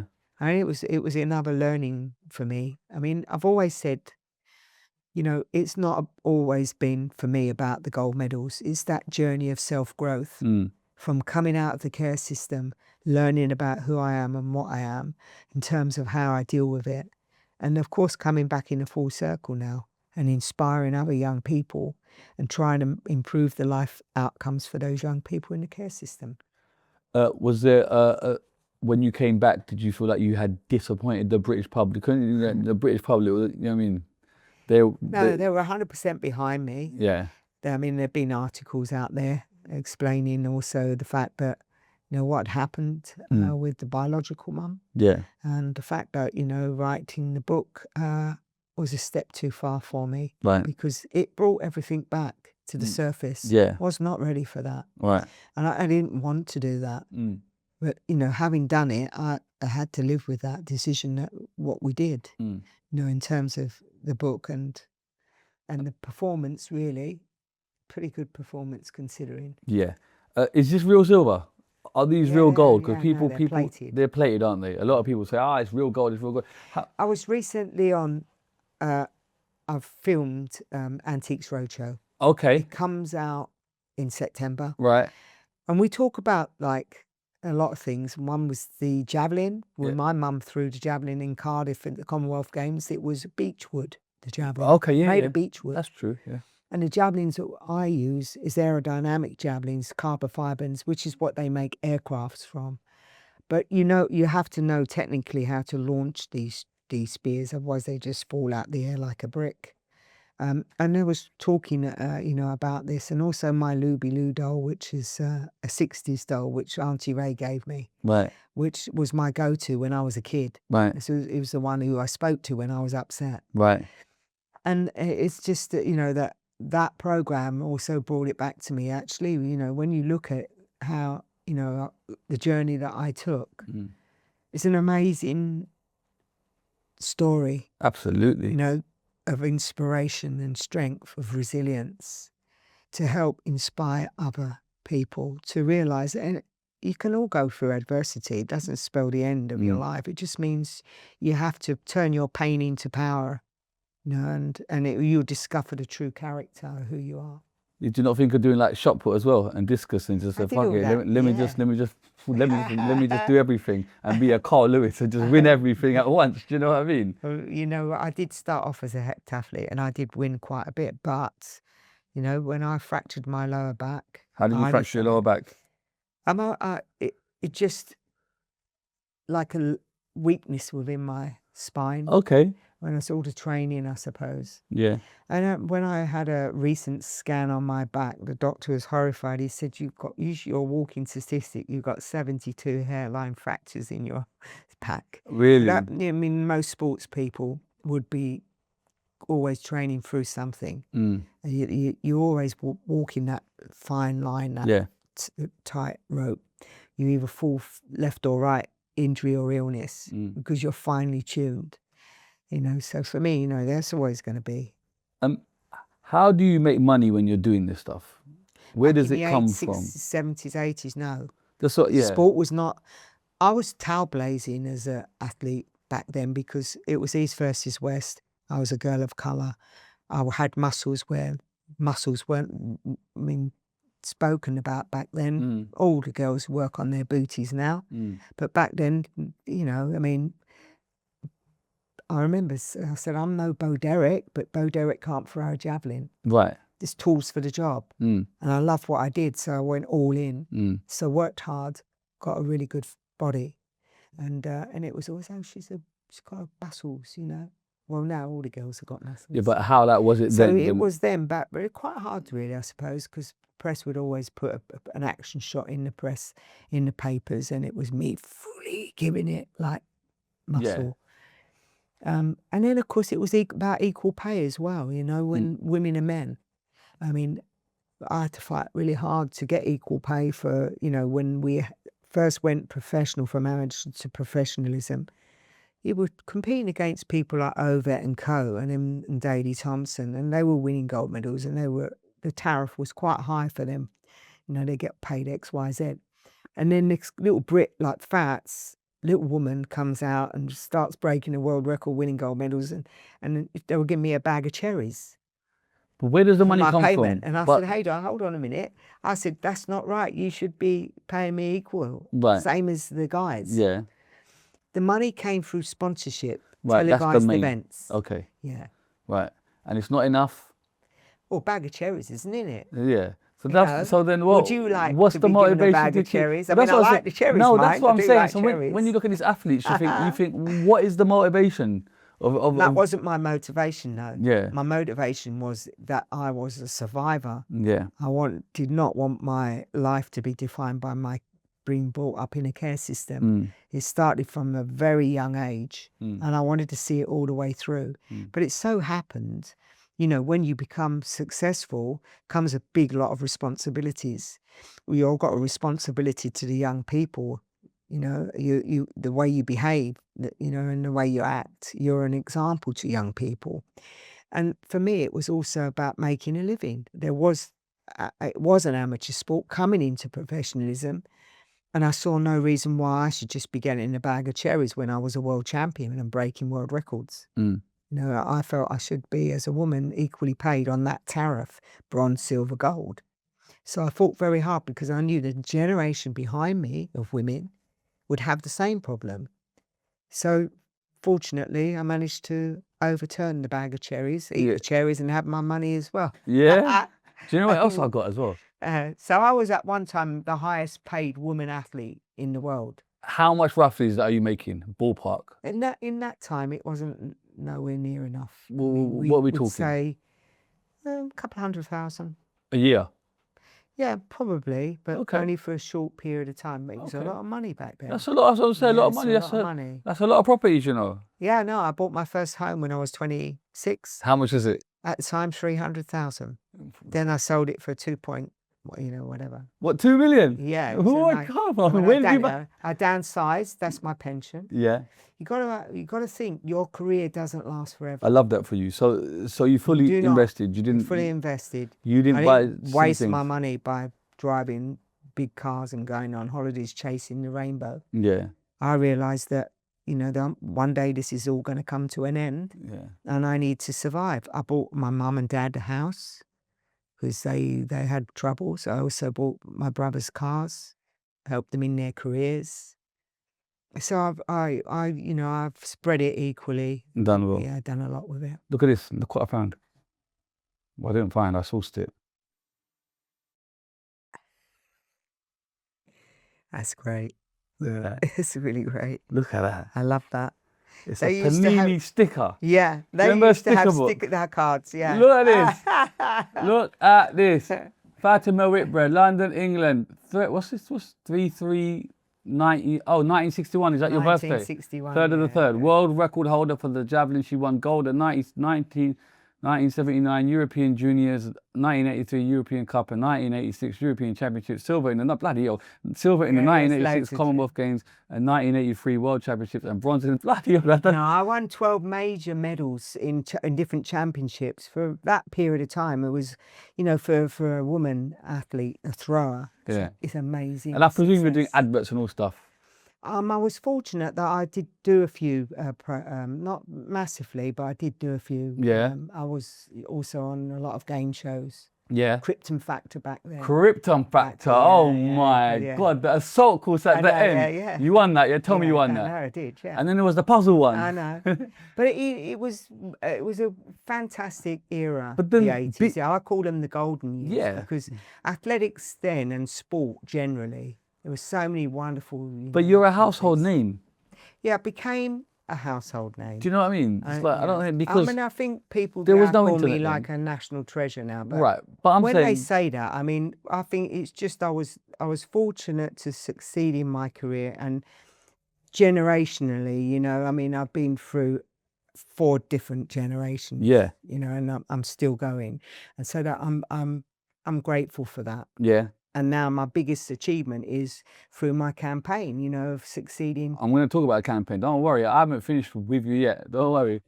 MB, how was that? I know that we've gone. Yeah. I mean, is that the ultimate accolade for you? Why I like the MBE was because I'm a great royalist. Right. And when I was younger, I remember the Commonwealth Games where it was the Queen who was the head of the Commonwealth. Mm-hmm. She brought her 2 boys, Andrew and Charles. Yeah. And both of them, you know, obviously came to the Commonwealth Games, and I happened to bump into them when I was in the canteen. I used to train and go to the canteen, have food late. Right. And the Queen was there with her 2 boys. Yeah. And I remember that we As you sat do together. in the canteen with the Queen. Yes, we all sat together.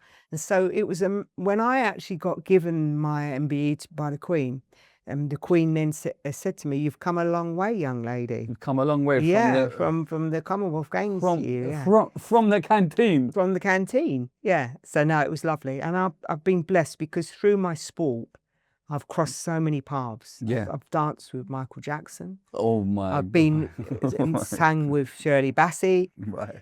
You know, it's just been presidents and royalty. Yeah. I've been blessed. I've had a. What's the 3 highlights of that thing? Like people you've met, things you've done. Well, obviously Michael Jackson. Right. How did that happen? I mean, we were at a concert. Right. Yeah, we were invited backstage to meet him. What concert was it? Also, Bad or? No, it was good. No, as in bad, as in the bad tour. Oh yeah, the bad tour. Yeah. Right. But also, I was invited to the Vatican, and there was only a few of us, and he were one.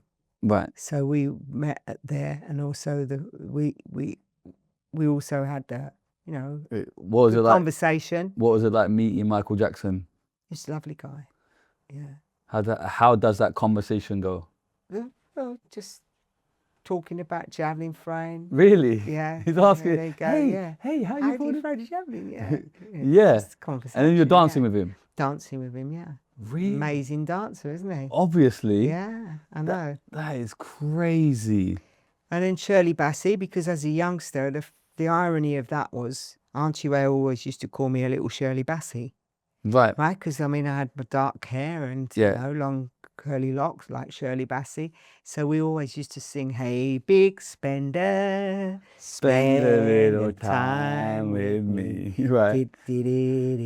Okay. And much later, when I won the World Championships and broke the world record, I did the Whitbread wiggle. I was known for the Whitbread wiggle. Right. So I'd wiggle my little booty in front of the camera. Right. And that was my little Shirley Bassey wiggle. And then you sing the song with her, you say? Yeah, sing with Shirley. Wow.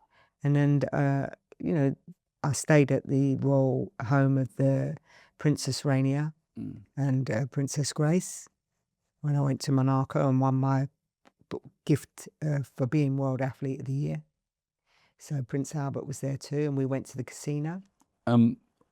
Auntie Ray, you keep in touch with her at this period? I'm sad that Auntie Ray's no longer with us. R.I.P. But I stayed in touch with Auntie Ray after my athletic career. And I stayed right up until when she passed away. I was in the hospital. And how was that when you're kind of doing this and becoming that person and keeping in touch with Auntie Ray and she's seeing what you're achieving. Yeah, no, Auntie Ray and I were always very close. Yeah. And very grounded. I was privileged to have met Auntie Ray when I did. You know, so she kept me grounded.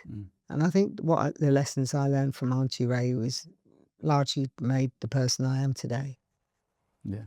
Okay. When do you start to feel like the javelin's not going your way, or when does the decline happen? Because it happens to everyone, right? You can't. Of course. That's I mean, what I mean. it was very quick for me. I didn't have to make a decision about when I retired because it was taken away from me when I ruptured my rotator cuff. When? How? Like soon after So this? 89. Right. What happened? It just popped. Just completely popped. Just you doing. It was like when you pull a deep-bedded root from the ground. Right. You hear that crack. Right. You know, that deep. Is that in training or in a competition? It was in competition. Oh. At the UK Athletics Championships in Cardiff. Right. And my arm, the javelin went plonk, and my arm went round in a circle and stuck in my chest, like this. Is that on TV somewhere? What's happened to it? Somewhere. Right. And I ended up in the Royal Infirmary Hospital in Cardiff, and through general anaesthetic, they pulled it back out the chest, and then I had to look for, treatment back home when I got back home. If they'd had keyhole surgery, it would have been done in a heartbeat, and it would have been back the following season probably. Right. But because it was on the brink of keyhole surgery, the guy who did it was a leading surgeon, shoulder specialist. He cut through the nerve box and also down the side of them, pulled the muscle through and what they call a belt and brace. So it restricted my movement and it weaned me of my power. So it didn't matter how hard I trained, the power was not there because when he cut through a nerve box, it's gone. So did they tell you then straight after, or did you know, like, I'm done here? He kind of explained to me I might not be able to get back. And I was like very defiant. I'm going to get back. Yeah. I did train and did get back to a 60 metres and just, made the team, but it wouldn't have been enough because I was a victim of my own success. Right. People were saying, well, what's wrong with Whitbread? They expect me to break records and win golds. So I quickly realised this isn't going to work for me. So I retired and I went into marketing and I ran a sports marketing company. But then how was that choice of like, I have to retire? It must have been hard for you. It was. 8 years I was sitting in stadiums around the world. Because remember, my husband was an organiser, so I went and travelled still around the world to major events. And I watched the event unfold and still knowing that had I been competing, I could have won another 2 or 3 gold medals in major championships. But you are a legend, you're an icon now. The whole country knows you, do you know what I mean? So that's nice. And then is this when you get into kind of TV work then? Yes, TV started, when I retired, it was the start of reality TV. And it was a saviour for me. Yeah. Because it gave me something else to focus on, apart from the fact that I was working in my sports marketing company, athletics and grassroots development programs in schools with track and field. But reality TV, it was something that it took 11 years before I actually got onto I'm a Celeb. Right. I kept pestering them. I want to go on I'm a Celeb. Oh, usually, yeah. Yeah, because I loved it. But I did the Krypton Factor. I did Come Dine With Me. I won that and did loads of different programs. Yeah. And in 2011, I was offered to go in I'm a Celeb, which I was really ecstatic about. Yeah. It was a real experience. Who was there in the jungle on that year? Towie, it was then out. Right. And Mark Wright was... Mark Wright was in there, yeah. was in there. Who else? Dougie Pointer from McFly. Yeah. And then we had jockey Jockey Willie Carson. Right, oh yeah. Willie Carson. Oh yeah. And then of course there was Lorraine Chase, who did the advert, was Luton Airport. Right. No, you have to look that one. Yeah.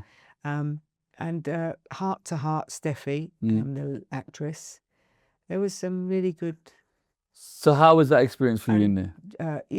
So for me, it was tough in some respects because it wasn't about the cretters or the challenges. It was learning to work with people in jungle without any home comforts. Food, very little food. I mean, those were the days when they didn't really give any food out. And even if you won the stars, you would have about that much food. Right. Now they spoil them too much. Yeah.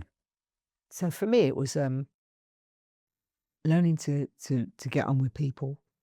I was still quite a shy sort of person, even throughout my career. That was tough. But your competitive nature, does it kick in? Is it that kicks in? That's what I'm trying to, And so I wanted to, I wanted to do the trials, and I wanted to succeed. Right. And, it was normal. What trials were the worst for you? The eating trials, but then the eating trials for me weren't so bad, but it was the cockroach that really. I'm going to get to the cockroach, but the eating, the eating stuff, is it that seems like?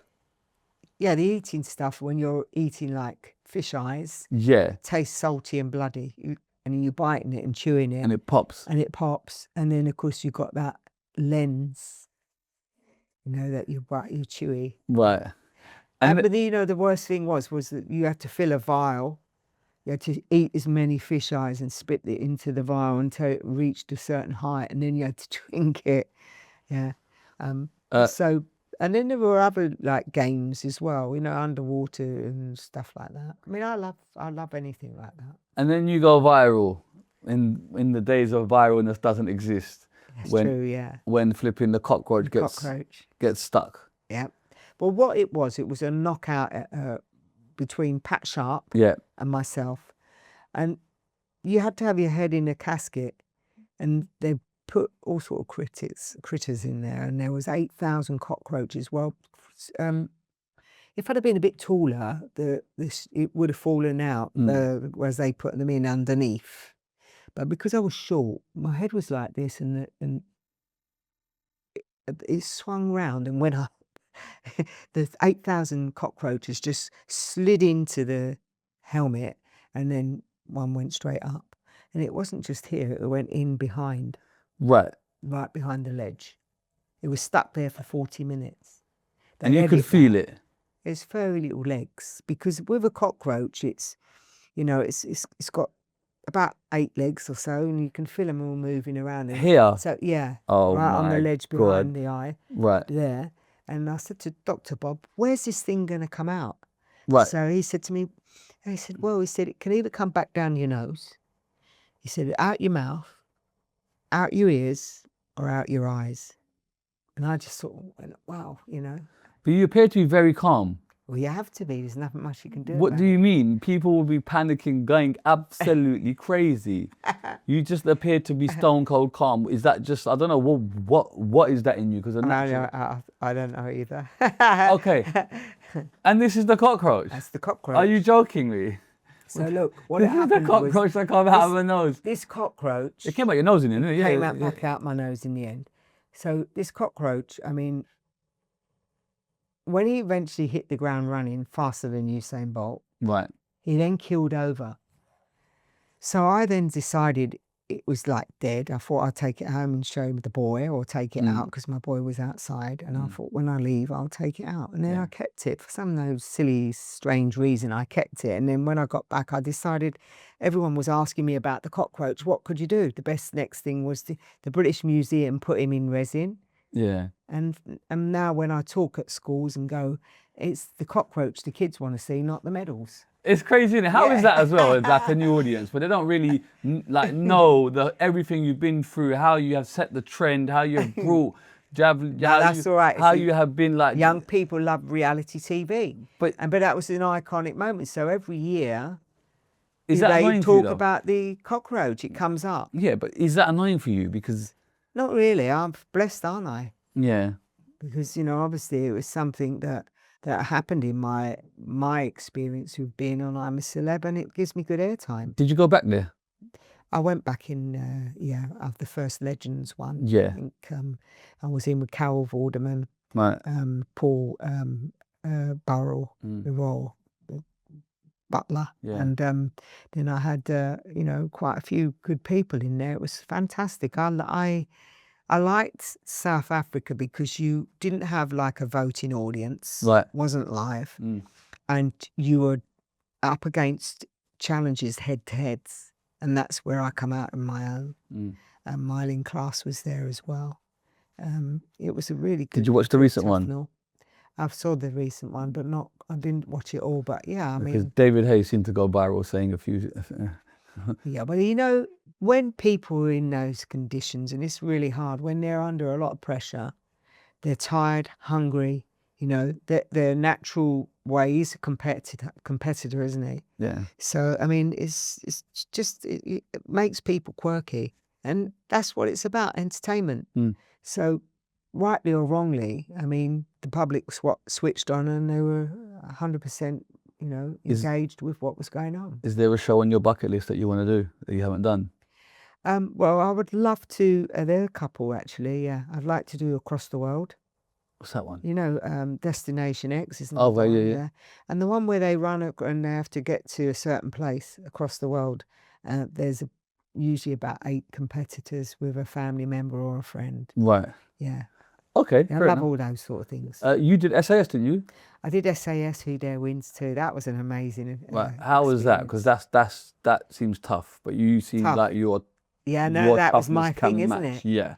No, so again, you know, I mean, I did a lot of backpack running when I was training. I had 60 kilos on my back, you know, and when we were in the Wadi Rum Desert, they give you backpacks, which is usually about your body weight, and you've got to run 5 kilometers in soaring heat of 40 degrees.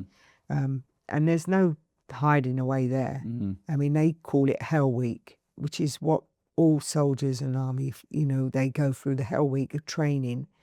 And that was my kind of thing. So, I mean, I kind of thrived in that. Yeah. And I sort of showed a lot of the younger ones how it was done. How it's done? Yeah. Are you still training then? Do you I still still train every day?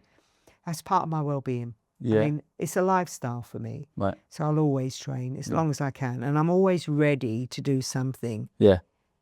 So Shizzio, when I go off to do the Dolomites, Right. I'm fit, I'm ready. I train every day. So I do cardio work, I do weight training, and I trek, you know, up to 4 hours in a session, you know. What's been the hardest thing you've had to do? I don't think when I look at them, they're all fine. They're all challenging one way or another.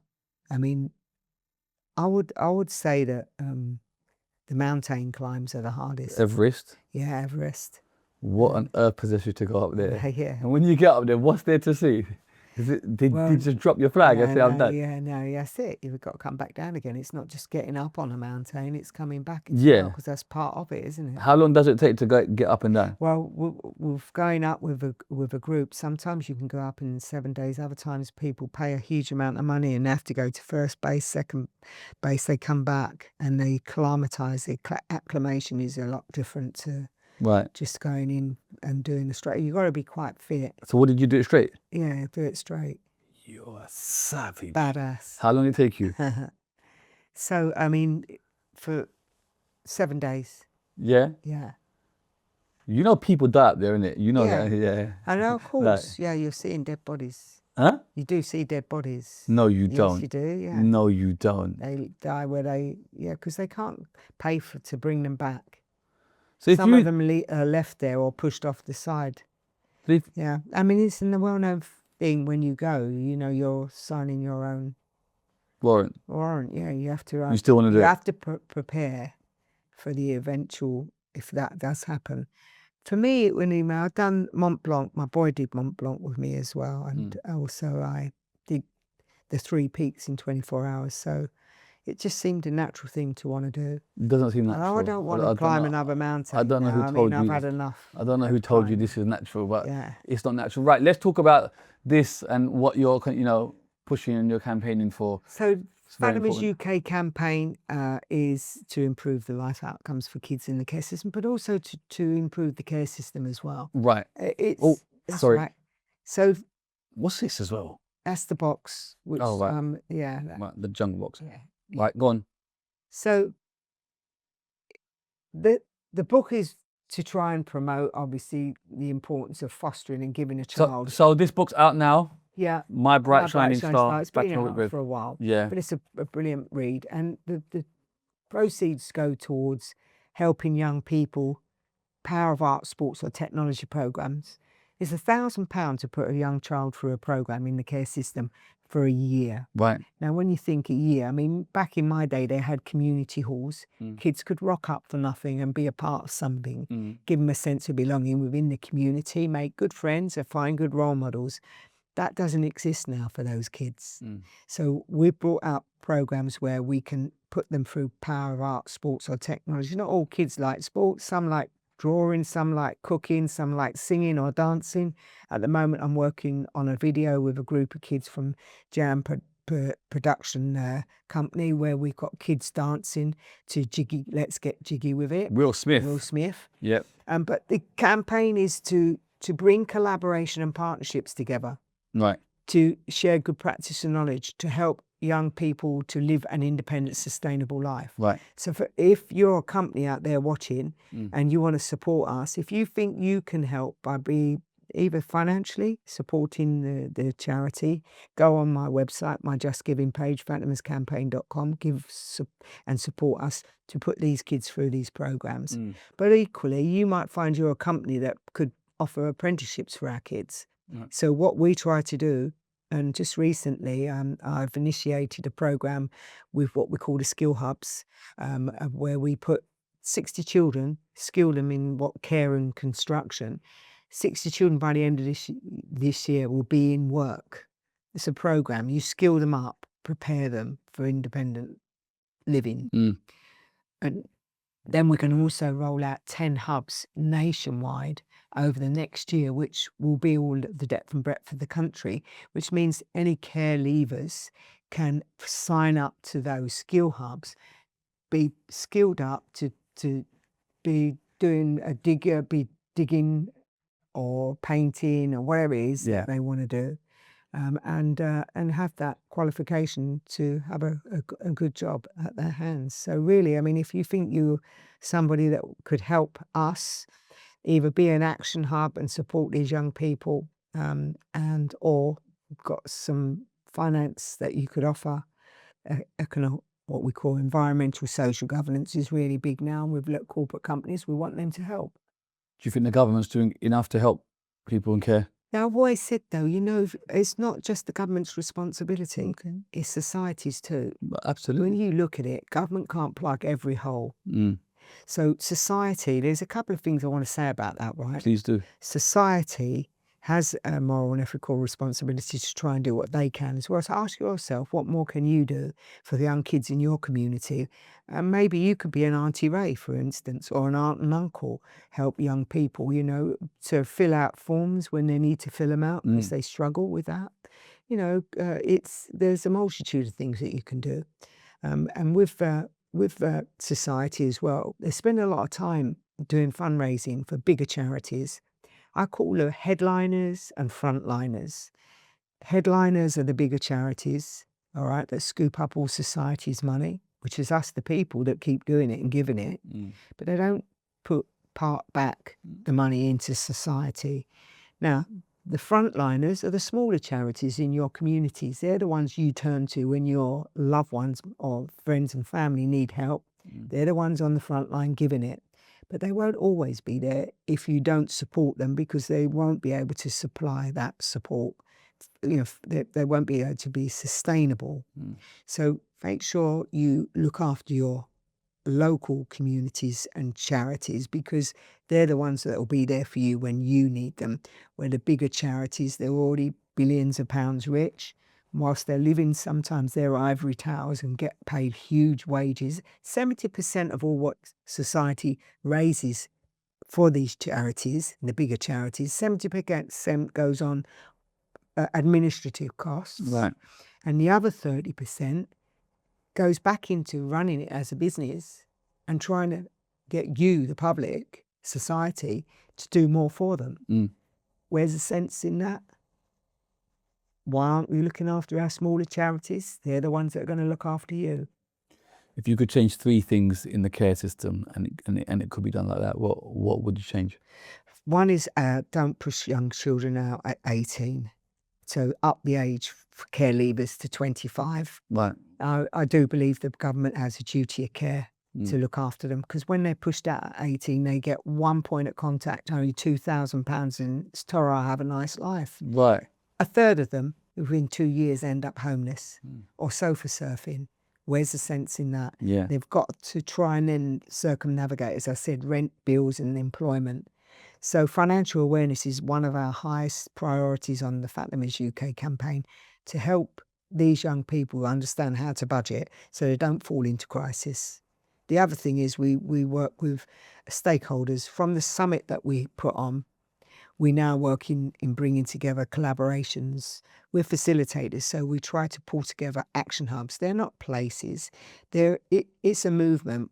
You sign up to the goodwill of supporting young people. You're already doing it. If you're an action-orientated person or a company that are providing a good standard, of what you do for a young person in being homeless or housing, mental health, these are the areas where you can support these young people. And that's what we try and do, bring these wraparound programs and pathways for these young people so that they can live that independent, sustainable life. So when they choose to have a family of their own, they can break the cycle, and their children and also live a good, independent, sustainable life, because otherwise it perpetuates itself. History repeats itself, and the care system as it is, is setting these young people up for failure when they're working those silos and don't come together. I'm trying to join the dots, bring that collaboration together, so in numbers, collectively we can make a difference quicker, a fundamental difference to these young children and young people's lives. And the website's what? FatimasCampaign.com. FatimasCampaign.com. I have to ask, what happened with your biological mum? What happened? Did you ever cross paths after that or anything?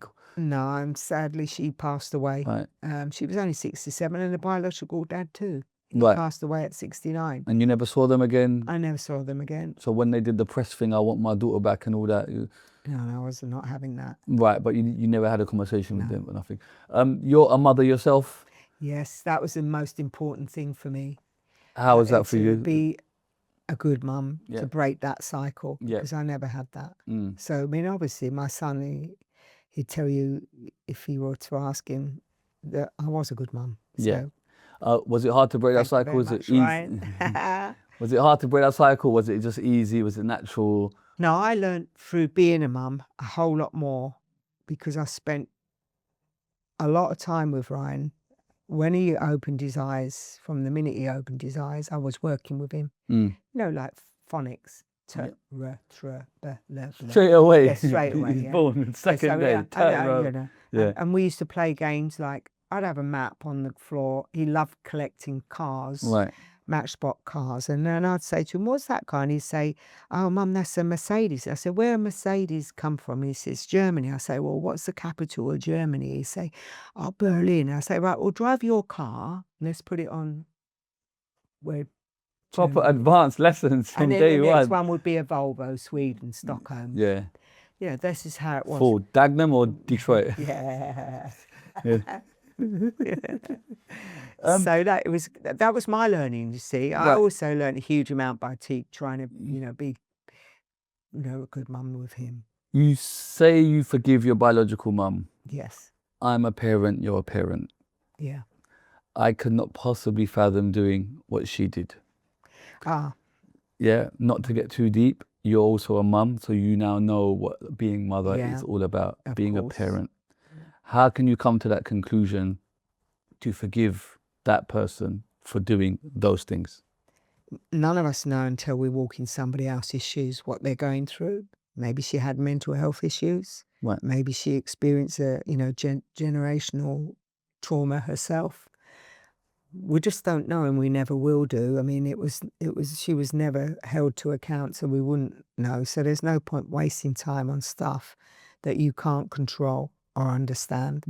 The energy, is a currency, and I didn't want to waste that. I wanted to move on with my life and give the best that I had to what I was doing and the people I was with, my mum Margaret and my brothers, and the love and loyalty and respect to them. I didn't want to search for her. I didn't want to go backwards. I wanted to go forwards, and I certainly wouldn't want to have introduced it now into my life with my son, because that's not his future either. Yeah. So that I kind of accepted that was my fait accompli, and the good Lord had, given me this as a lesson, and it was my job to find the lessons of why and what was I to do with that, and supporting and helping other people. Are you a person of God? I would say I'm more a spiritualist now. Yeah. I did when I was younger because I went to Sunday school. Right. And so, I mean, I love going to Sunday school. It was my chance to see other families, and see them together.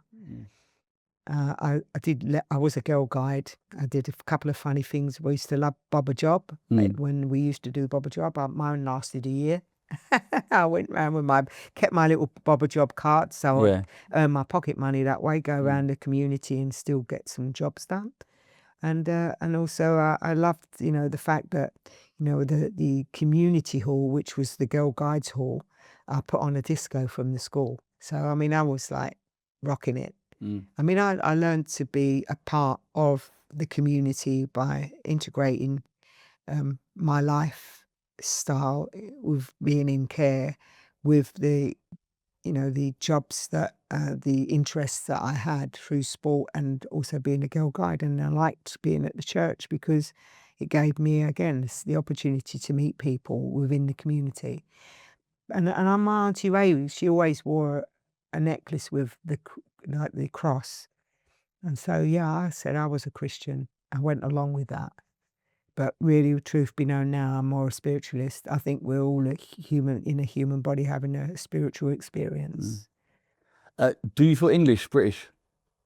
I've been born in Britain, so yeah, I 'Cause guess I've been brought up as a British subject. Yeah, because there's a lot of divisiveness out here about what's going on in this world in the UK. But obviously, someone with like a Turkish background representing Britain and being that person, that must be really nice. I mean, obviously, my background is Muslim, Right. but again, I never was a practicing Muslim. Yeah. And I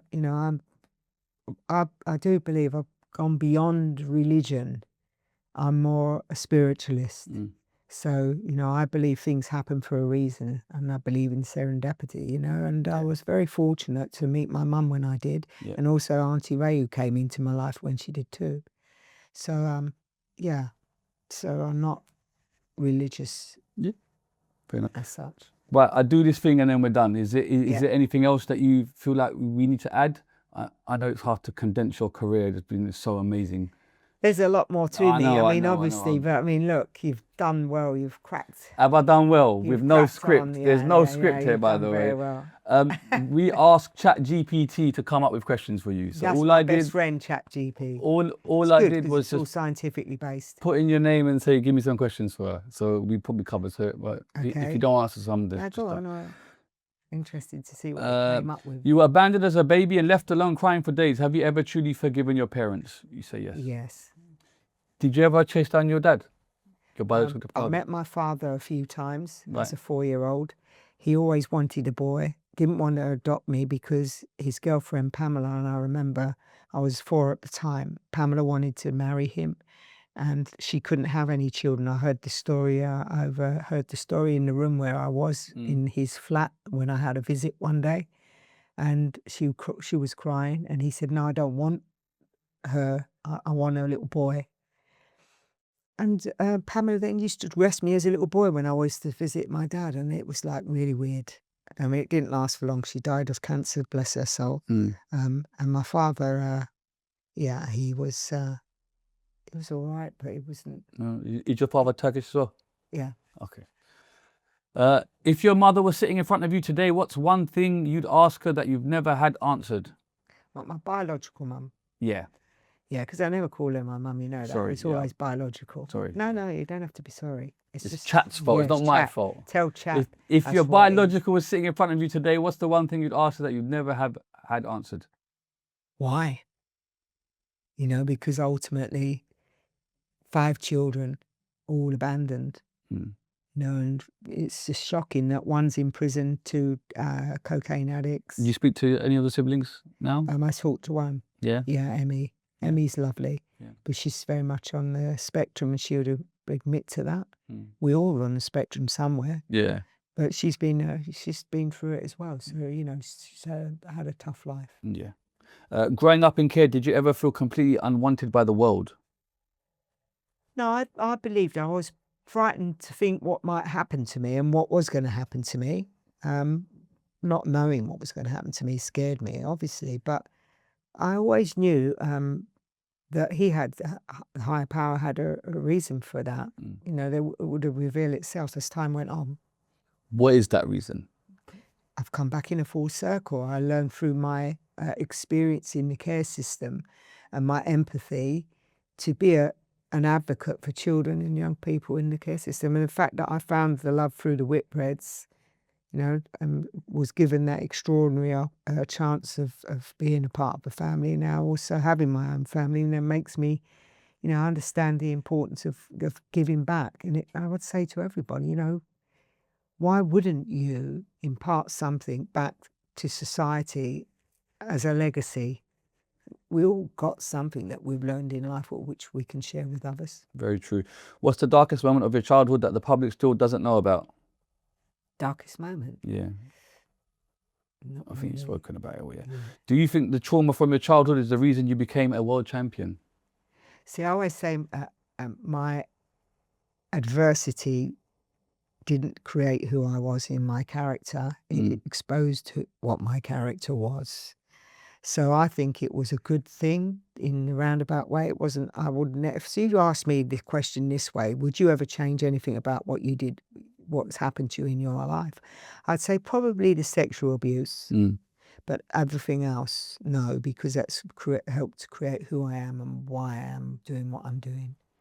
You've achieved things most people can only dream of. Has success ever healed the wounds from your early life?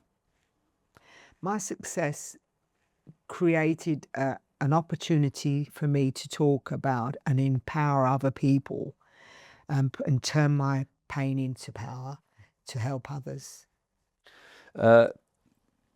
Did becoming famous ever make you feel valued, or was there always a part of you still searching for acceptance? Well, that's why I didn't want to go through the care system and be defined by my start to life. So only my own opportunity of being a good sports person was what I wanted to do, and own my own life, you know, and not be defined by the fact that I was the kid in the care system. You've spoken about failures in the care system. Do you believe children are still being failed today?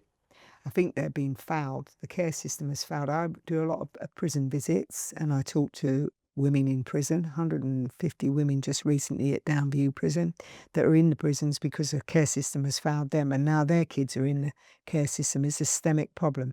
You know, unless we start working collectively together, which is what I'm trying to do, you know, this is going to be an ongoing problem. If you could confront the people responsible for your treatment as a child, what would you say to them?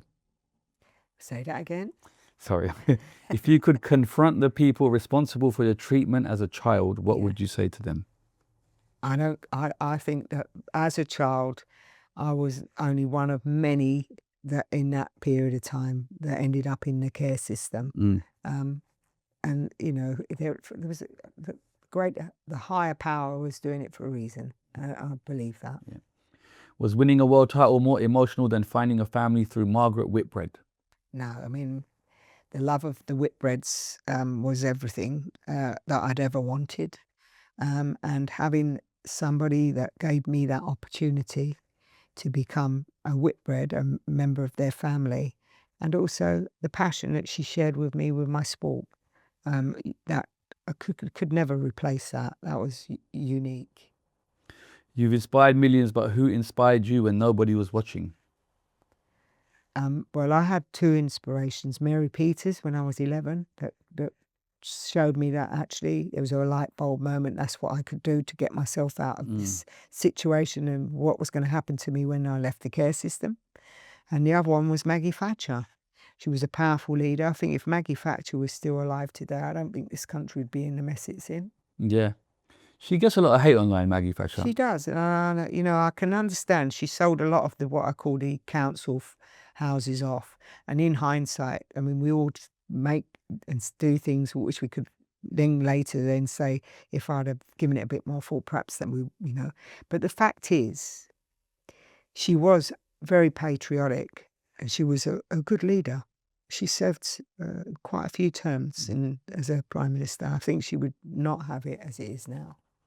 Your rivalry with Tessa Sanderson became front page news. Did the media exaggerate it, or was it genuinely as intense as people believed? I forgot to cover that as well. What happened with this beef? No, well, this is, as we did cover it a little bit. She was my inspiration as a child. She's 5 years older than me, Tess. And when I first started, I was really, excited about meeting her, and I wanted to, this girl, she was a British record holder, and I wanted to show her that I was good. But she started believing some of this rubbish that the press were writing. Oh, the new kid on the block. I haven't trained my black ass off for you to beat me. Is that what she said? And yeah. Oh, wow. And I get it. She felt threatened. And I was in the game to succeed, because it was much more than Whitbread Sanderson. For me, it was this kid coming out the care system who wanted to not be defined by the care system, wanted to be successful. Yeah. But she happened to be someone I admired greatly, because she was a great javelin thrower.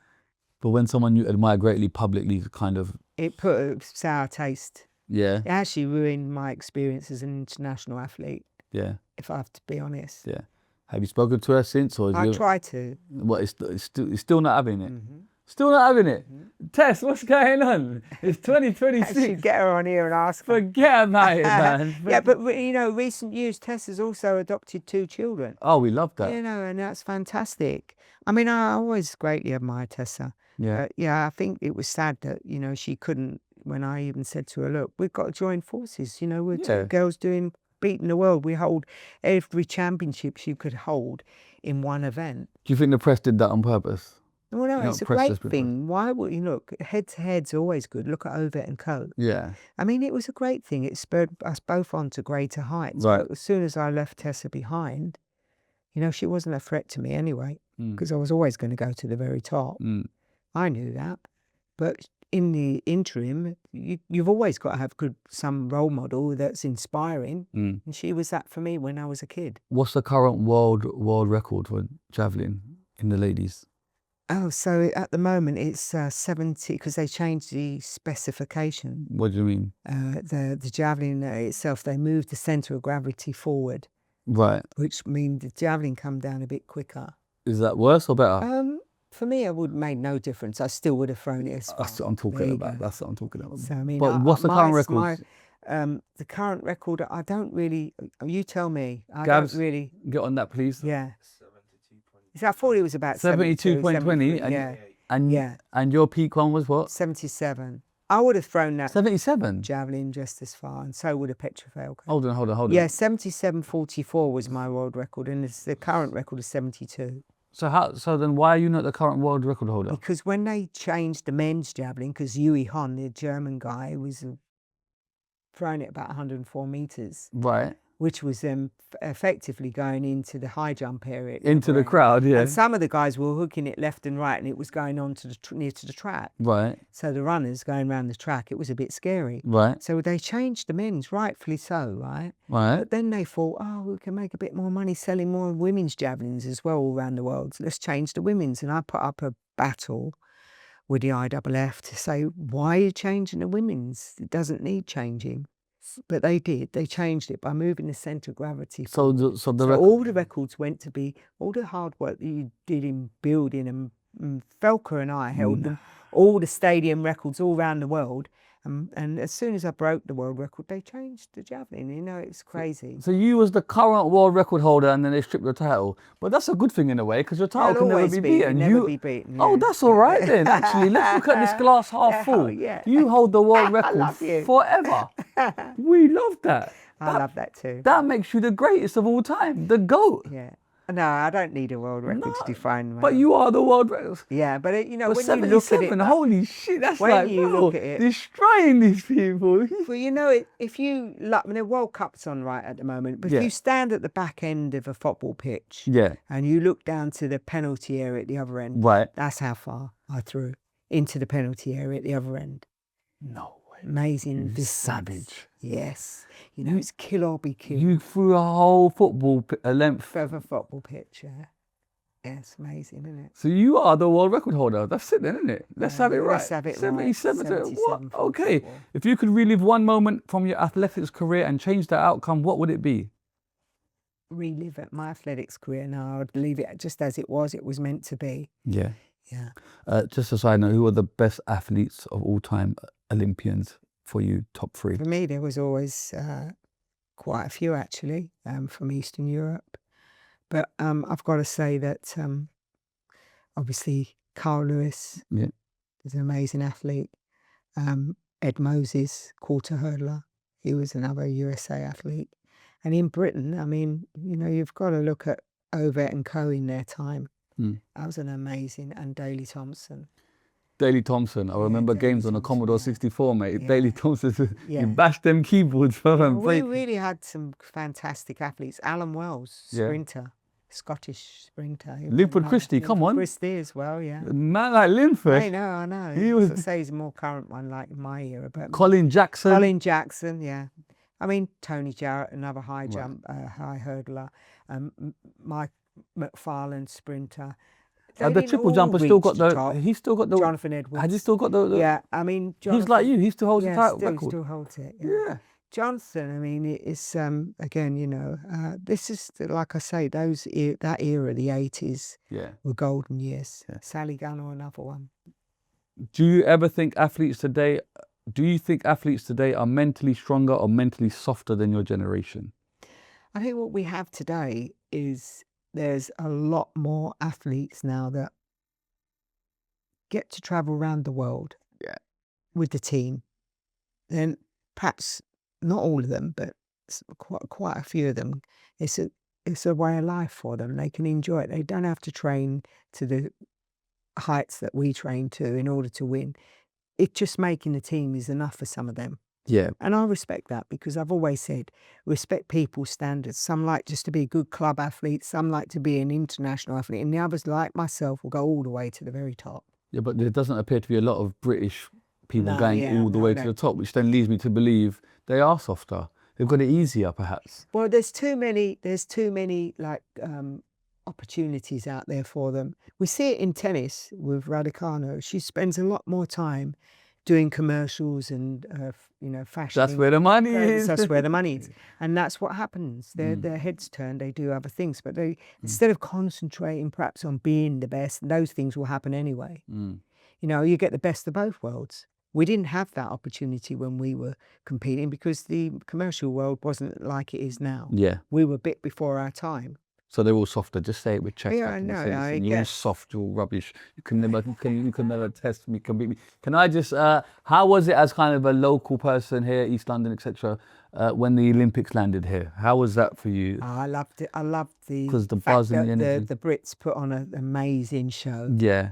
I think as Olympics go, we did an amazing job. Yeah. I mean, it was hard fought for in the first place, but when we did have it, everybody played their part. I mean, it was just wonderful. Yeah.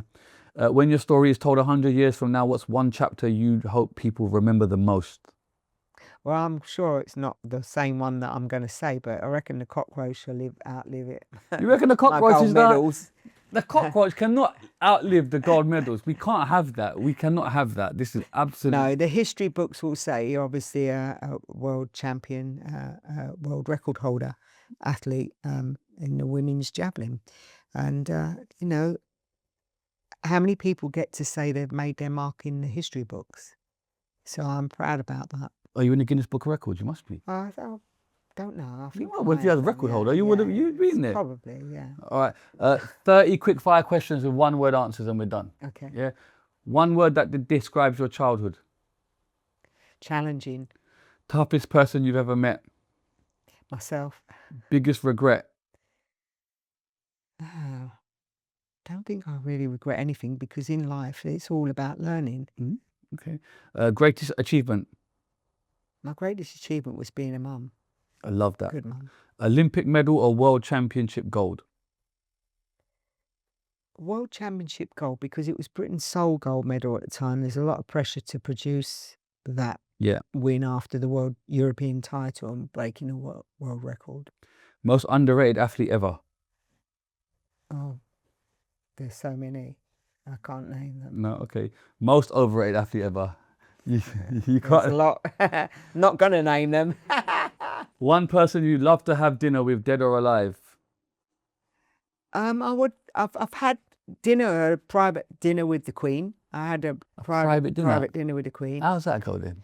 Well, I was with the two Ronnies also. There was a very small select, and I still got the menu. And I see, yeah, there was only a few.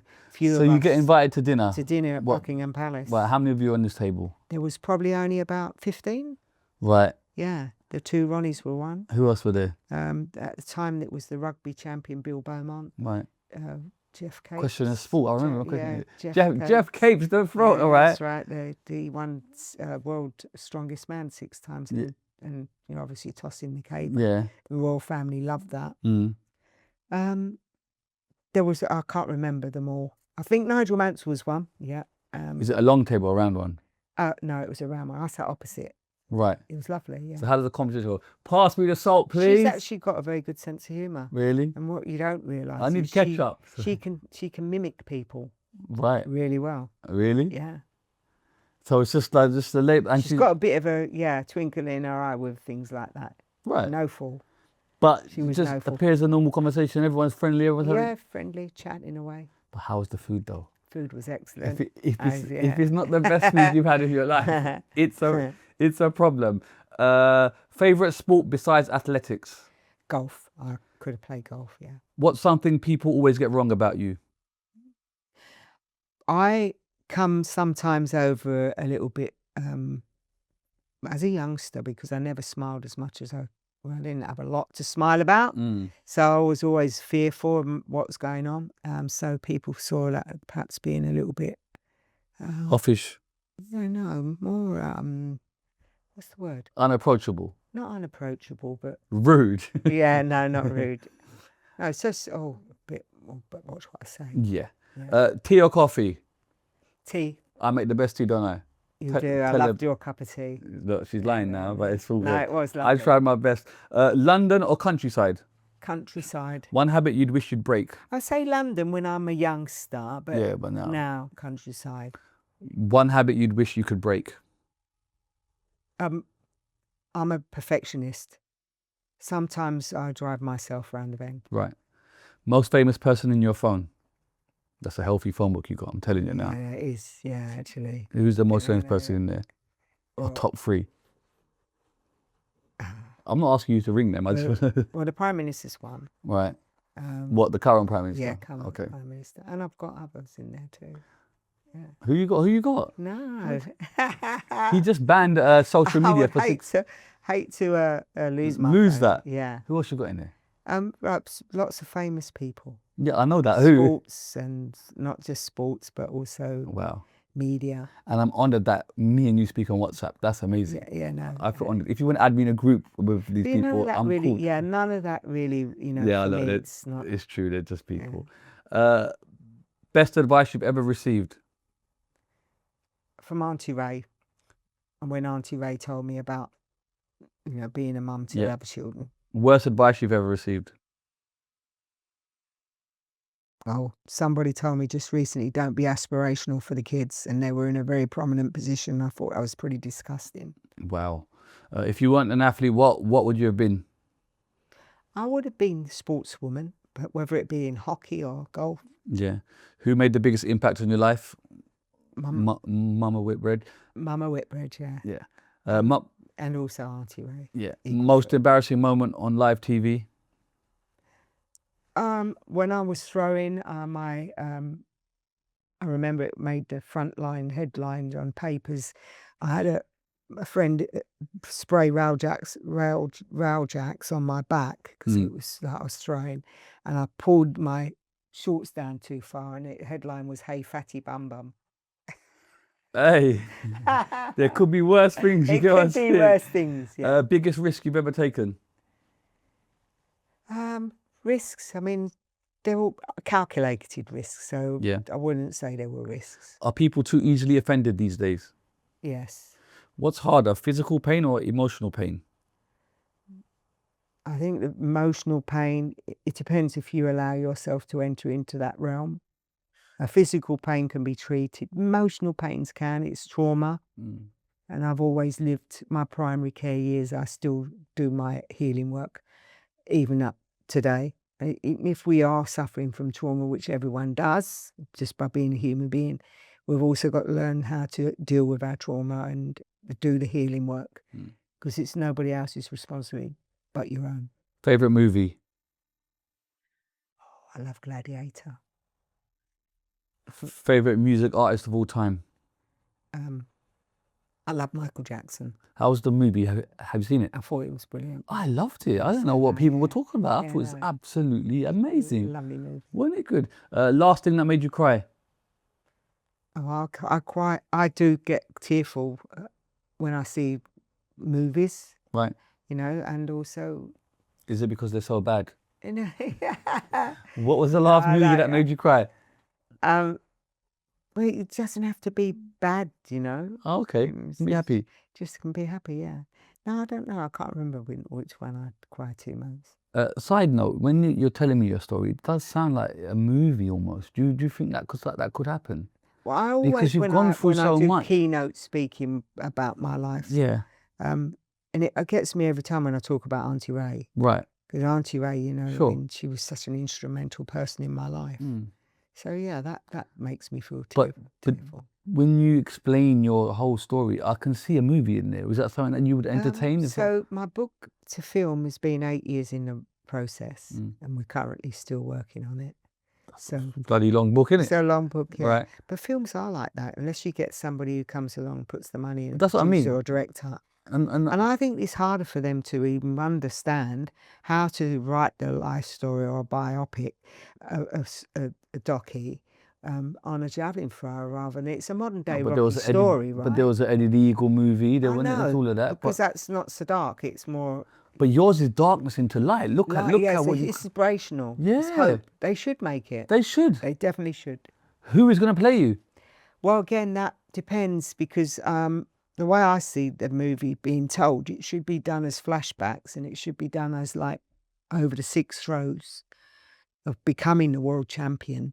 And those flashbacks are from the early start to my life. That going means you through. thought about it. Look, she knows how Yeah. it's going to be. So No, it should be a film. So yeah, Maggie Robbie, or could play I've forgotten her name. Yeah, there's some good actors and Are there actresses. It numbers have to not be enough? 2 actresses though. It have to be one young one Obviously, yeah. and then the older A bit one. like But MJ. equally, it could be told through the eyes of an older one, the story. Yeah. But you still have to So, flashback the You have scenes. the flashbacks, yeah. Why don't you ring Margot now? Because she's in her phone book and say, Yeah. listen, I've got an idea. Last thing that made you laugh. You. If you could relive one day in your life, what day is it? Relive one day in my life when my son was born. One thing you change about the UK. Stop hating on people and let's just get on with it. And try and bring what I call kindness and compassion, humanity back. What scares you the most? That does actually, where we're heading if we don't start pulling together. So true. How would you like to be remembered? Of just who I am, you know, and what I've Legend. achieved. Legend. Icon. Yeah. Icon, yeah. Let's have it right. I'll say it. Tessa Sanderson, rival or legend? Tessa, Yeah. she was my rival. Sports personality of the year, deserved or overdue? Sports personality of the year, when I won it, it was deserved. And it was overdue because I felt that I should have won it the year before as well. Yeah. Strict coach or supportive coach? Who, me or my mum? Picking that, which one's better, a strict coach or a supportive coach? Usually find those two rolled up in one anyway. If they're strict, they're going to be supportive because they want the best for you. But strict is important, but as you go on, you are your own boss anyway. If you are understanding who you are and what you want to achieve, the discipline's there. So support is important. Is fame a blessing or a curse? The way it depends how you look at it, isn't it? I don't try and look at anything. I think fame is something that other people see within you. I'm just who I am. What's better, a gold medal or true happiness? Happiness is something that is a byproduct of your experience. Mm. So therefore, my journey of self-growth was my greatest achievement. So I'm happy about that. One celebrity you'd refuse to share a jungle camp with? I think that I love to meet people, Yeah. and the tougher that is, the harder the nut to crack. I think that makes it more challenging for me. Yeah, Honesty or loyalty? both. You can't pick both. It's one. Yeah. You're playing a game here. Yeah, You're on the fence a lot here. I am, but I'm a loyal, honest person with a lot of integrity. Revenge or forgiveness? Revenge or forgiveness? Well, never revenge, because you're not forgiving, are you, yourself? You got to allow yourself to live a true, authentic life. If you're revengeful, you're not, are you? You're never going to feel content, happy. Money or respect? Respect. Family or career? Family. Strength or intelligence? I always say, what's the brilliance behind my mantra? It's strength, kindness and love that makes and completes my world. But the question is not who's going to let me, but who's going to stop me. End of. Love that. Love or success? I love. Winning ugly or losing gracefully? Losing gracefully. Fame or privacy? I think privacy is important. Fame is lovely, but you've got to, everything wrapped up when all's said and done, you've got a responsibility, not just yourself, but your family too. Past or future? Both great. Last question, legacy or happiness? Happiness. They say that's part of the legacy, isn't it? I mean, because that's an experience that you've had. Happiness is, as I said to you, it's a byproduct of all the experiences. Never put your emotional home in one person. You've got to be yourself and live your life authentically. And happiness is something that you learn through experiences. Final message, it's all yours. Ask yourself, what more can you do to help Fatima's UK campaign and these young people? They're our future. So if you think you can help me, go online, fatimasukcampaign.com, get in touch with me and do what you can for a young person in your community. Fatima Whitbread, it's been an absolute honour. If you had ever told me I would be sitting with you, I would have said F off, mate. I can't believe it. You are a true icon. You're doing amazing work, and I'm proud to be here. Super kind of you, but you are a true icon, a true legend. And to hear your story, I kind of knew about it, but to hear it, to think of the things that you've gone through, and to come out the other end and do that is the most inspirational thing I've probably ever heard. Very humbling, thank you. In my life. Long may it continue. We are here to back you. Fatima's campaign, we are here to help you. Whatever you need, if I can help you, reach out. I'm selling these medals. And you should take them and give them to your dad. He will know all about those medals. I'm going to find my pops right now. We're taking a picture with medals. Thank you so much. Thanks. God bless you. Thank you. Thank you. We out. Peace.